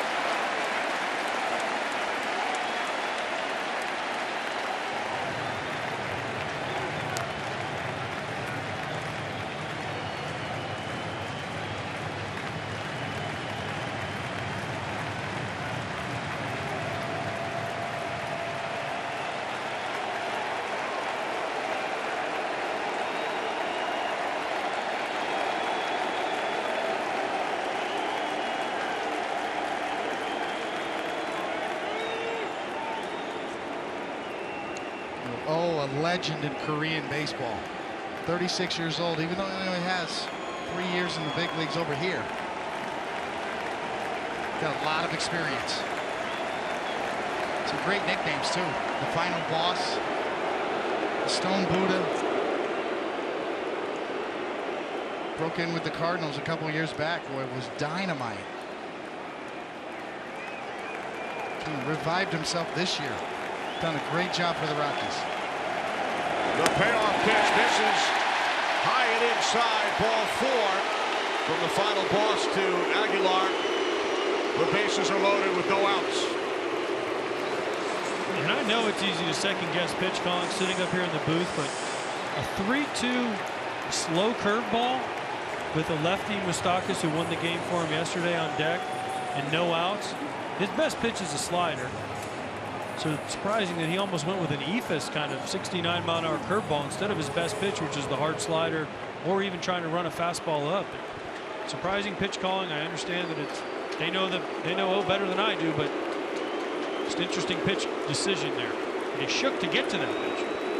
So here's Moustakas with the bases loaded, infield in. Strike 1. Bottom of the 10th in game 1 yesterday. Moustakas with the walk-off. Yelich scores. Brewers take game 1.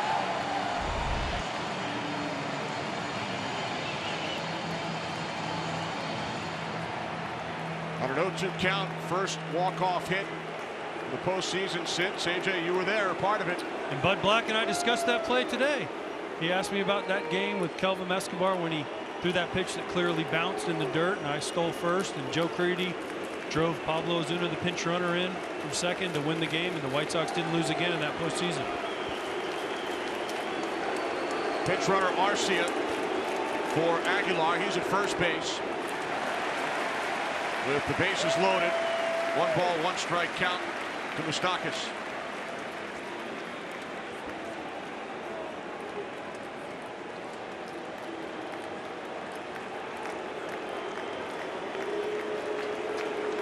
Yelich, Braun, Arcia.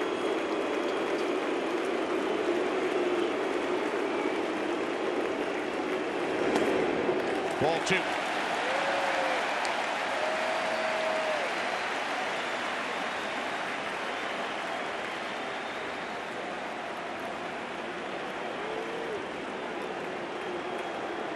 Moustakas doubled in the 4th inning. Scored the game's only run to this point.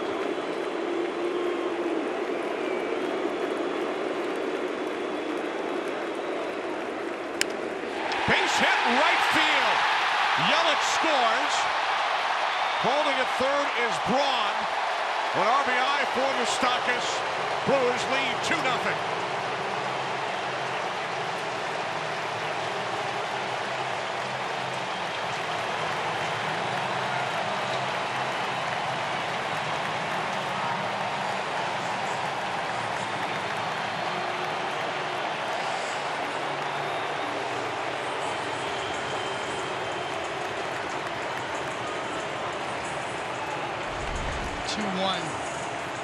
Moustakas is becoming clutch.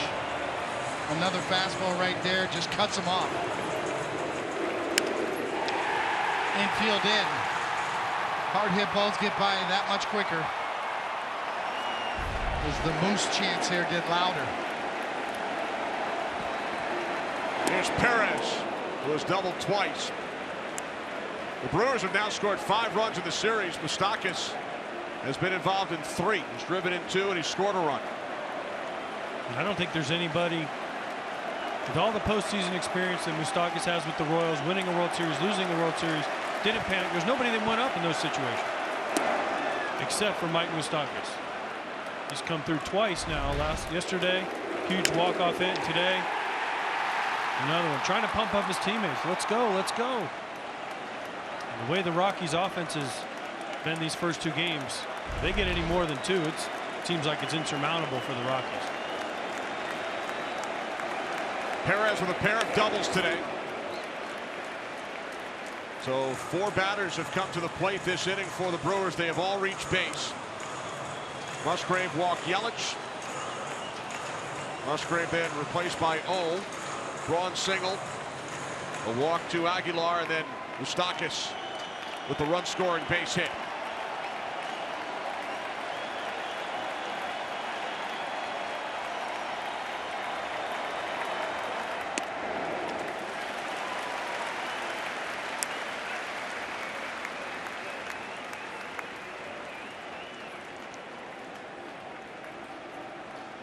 One ball, 2 strike count. Bases loaded, no outs. Bottom of the 8th inning. Infield in.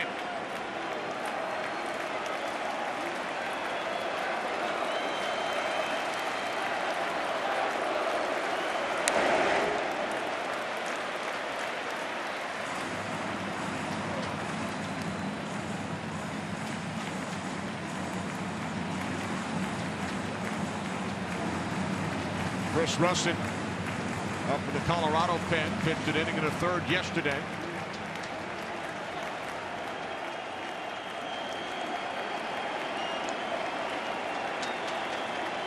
A 1-2, Perez down on strikes for the first out of the inning.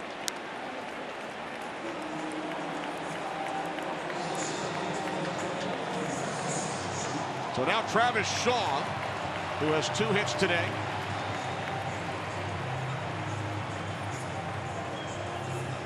Iannetta out to the mound. 1 run in this 8th inning for the Milwaukee Brewers, who have taken a 2-0 lead as O tries to get out with no further damage. Now you get into a situation where you can move the infield back a little bit, go for the ground ball. Double play will get you out of it, as we see Bud Black's coming out to the mound and probably going to make a change right here. So he will go to the left-hander, Russin,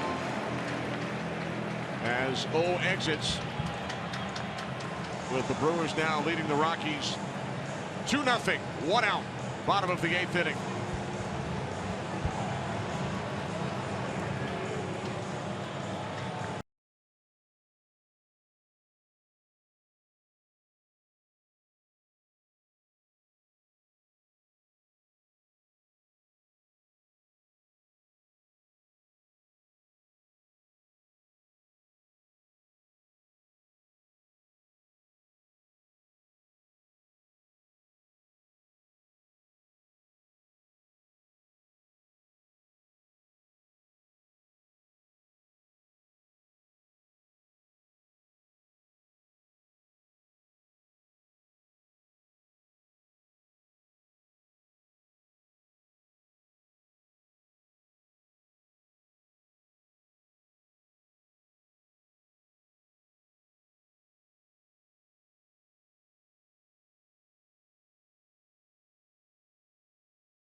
The NLDS on FS1 is presented by Doosan, official partner of Major League Baseball and is sponsored by Hankook Tire. Chase down your passion, never halfway. And by Miller Lite. Great taste, only 96 calories. 2-0 Brewers, 1 out. Bottom of the 8th inning as Bud Black goes to his bullpen once again. Russin will be the 3rd pitcher in this 8th inning for Colorado. And this isn't a move in the regular season you'd see an awful lot. Down 2-0, bases loaded. This is to save their season. They're trying to save not only this game, but also they know they need to get a split here. They feel like they should get a split here. So this is a move Buddy Black is making. Try to hold them at 2, get Shaw out with the lefty, and give his offense a chance, even though it looks bleak for the Rockies. We thought that yesterday, and they scored 2 in the 9th to at least tie it up. So with the bases loaded, it's Russin to face Shaw. Travis Shaw's dad, Jeff, is here in Milwaukee. He ran into Bud Black yesterday. They were teammates in Cleveland back in 1990. Jeff Shaw and Bud Black, the Rockies skipper.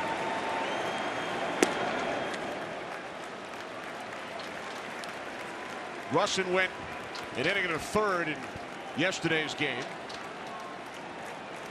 Did not allow a run on 1 base hit. Shaw at the plate with the bases full.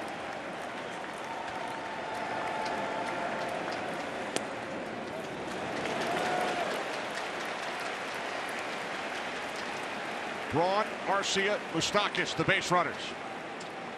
1 run in here in the 8th for the Brewers.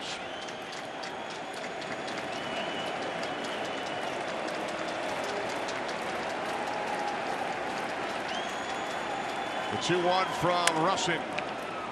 Now 2 balls, 2 strikes.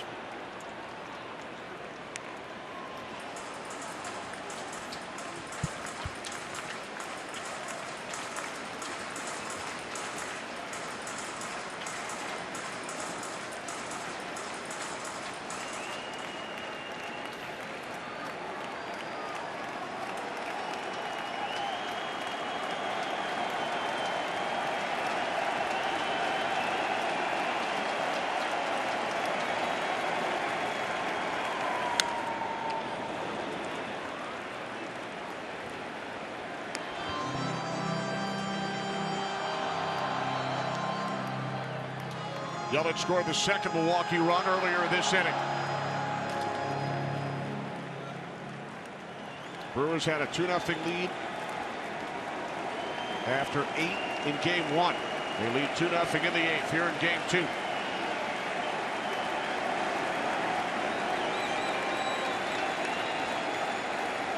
The 2-2 from Russin. A call, strike 3. Shaw down on strikes, 2 away.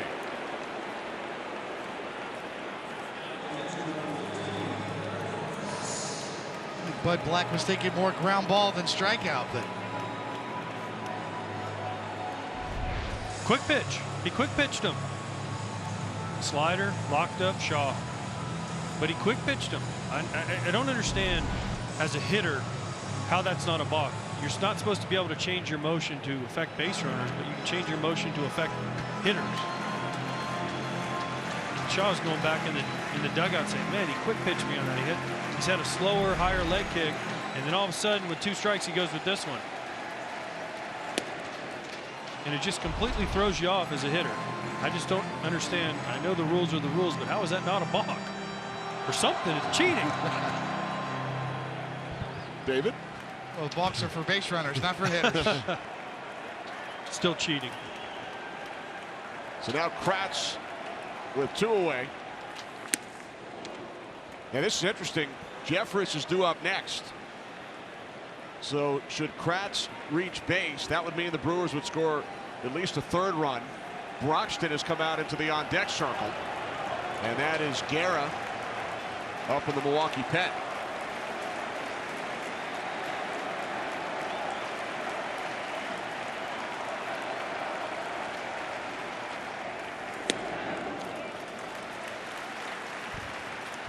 Take the runs if you can get them, and trust your bullpen. That could also be a decoy. Broxton could be a decoy. You have to have someone up to make the decoy work.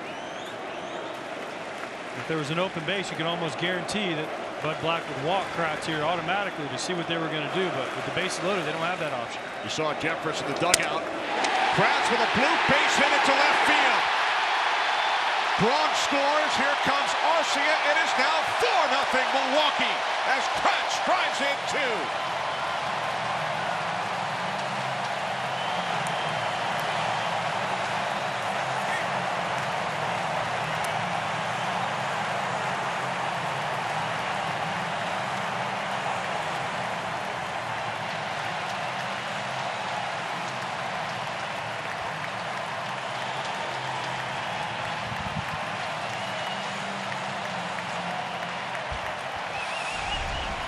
Somebody had to be a hero. Someone had to get a big hit, and it's Erik Kratz.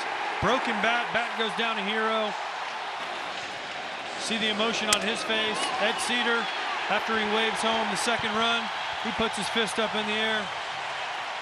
Big hit for the Rockies, and now we get to see Jeffress hit.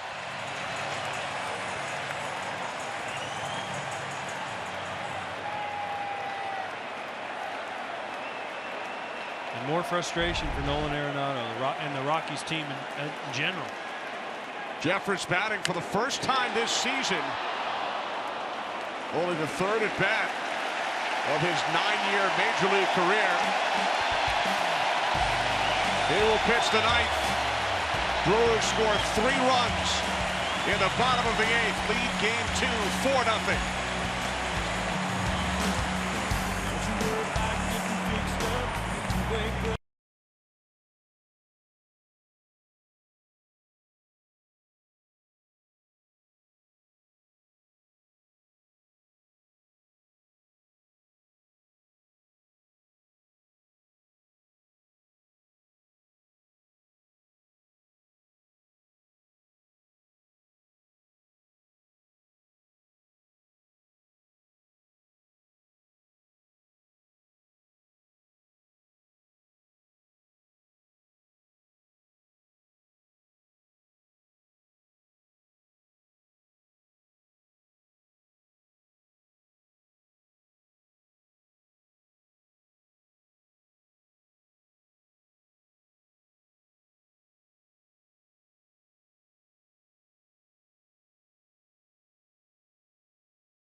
Welcome back to the NLDS on FS1, presented by Doosan. We head to the 9th. The Brewers have opened up a 4-run lead on the Rockies with 3 in the bottom of the 8th inning. Colorado shut out through the first 8 innings for the second straight day. They have only 5 base hits, all singles.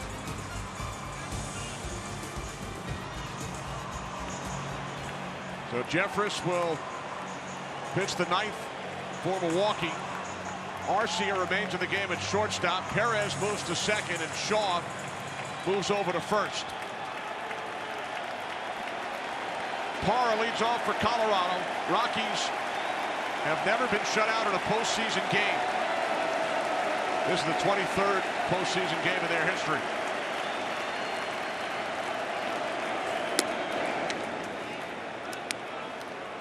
Interesting decision to let Jeffress hit.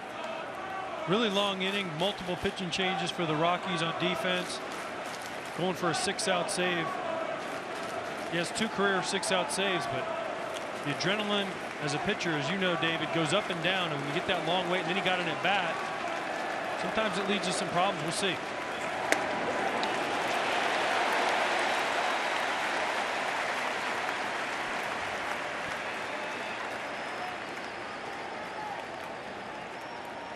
"15 saves during the regular season for Jeffress. Looking to close out game 2. After he allowed the 2 runs in the 9th inning to tie the game yesterday and sent game 1 into extra innings. Pitching with a 4-run lead here today. His battery mate Eric Kratz with a huge 2-out, 2-run single in the bottom of the 8th. Parra with a base hit into right field.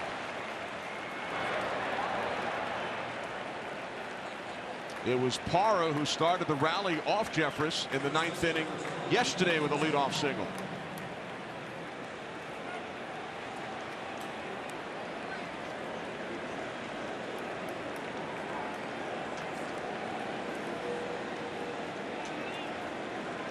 The ability of the Brewers to add on 3 in the bottom of the 8th looms large right here and gives Jeffress the cushion he so dearly needs right now. Ian Desmond at the plate. Ryan McMahon in the on-deck circle to pinch hit for Iannetta.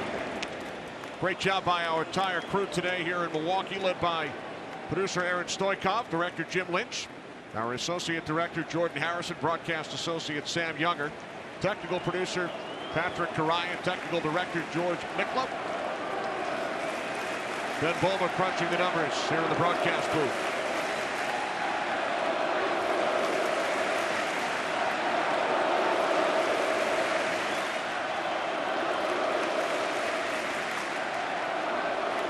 Parra, the runner on first. Desmond takes a called strike. 1-1. If you're the Rockies here, you're just looking to get the tying run up to the plate somehow. You need another base runner. Try to turn over the lineup.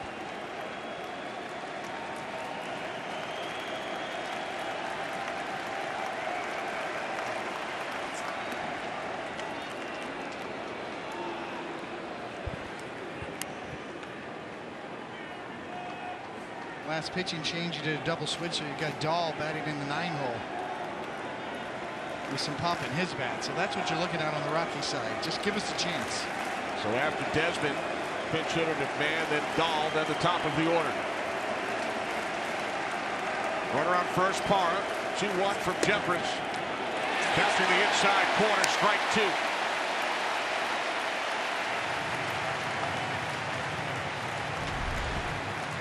Ian Desmond obviously thought this ball was off the plate inside.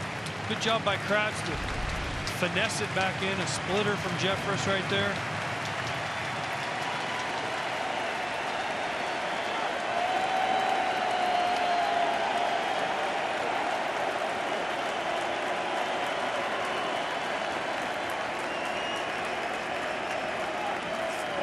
Call strike 3. Desmond down on strikes, 1 away.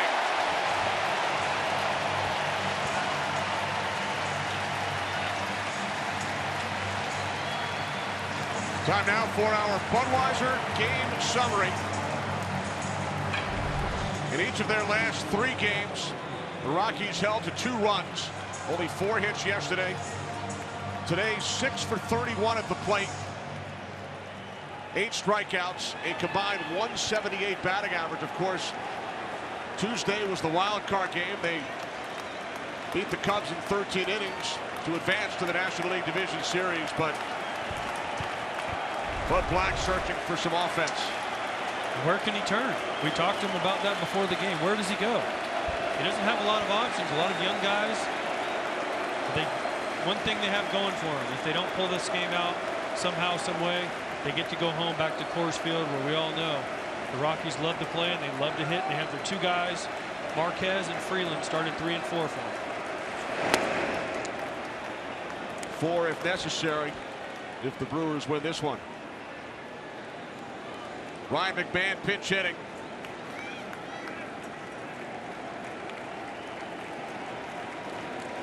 Drew a walk as a pinch hitter in the 6th inning yesterday.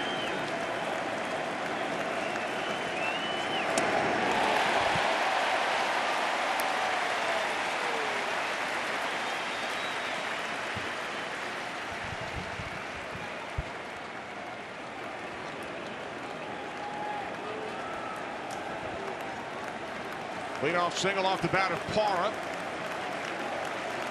Then Jeffers struck out Desmond. Desmond on the move. Swing and a miss by McMahon. As Desmond will now head back to first. McMahon got a piece of it.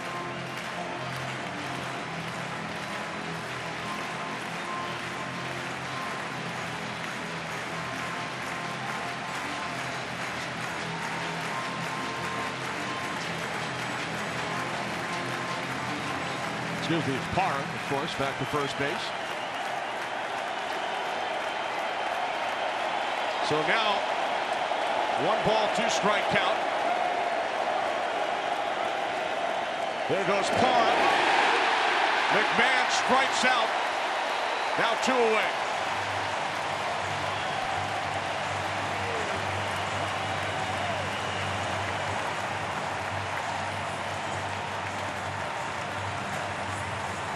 Jeffers, a 3-pitch pitcher, is a closer, very devastating, all high quality, high velocity, a really good breaking ball and a splitter. And you can see here, this is the breaking ball. Tight, backied up, almost front dooring it as Desmond is locked up. And then down and in, the back leg slider. McMahon over the top. Kratz, a good job smothering it.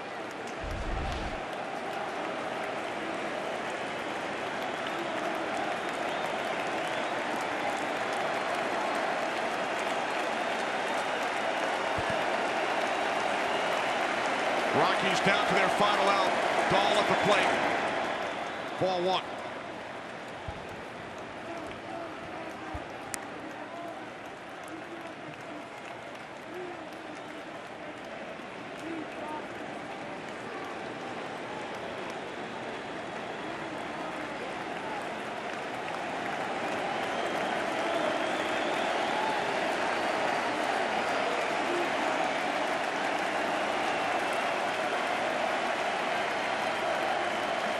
The 1-0 from Jeffers.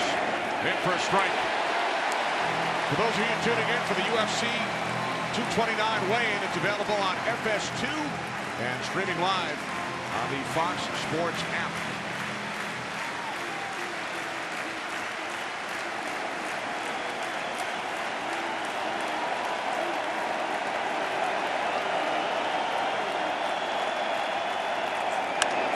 Ground ball to the second baseman, Perez. The Brewers take a 2-0 lead. In the National League Division Series, Rockies have been shut out for the first time in the postseason. It's only the Brewers' second postseason shutout. The first Game 1 of the '82 World Series. Brewers win it 4-0. Now to Kevin Burkhardt in our studio. Kevin, take it away.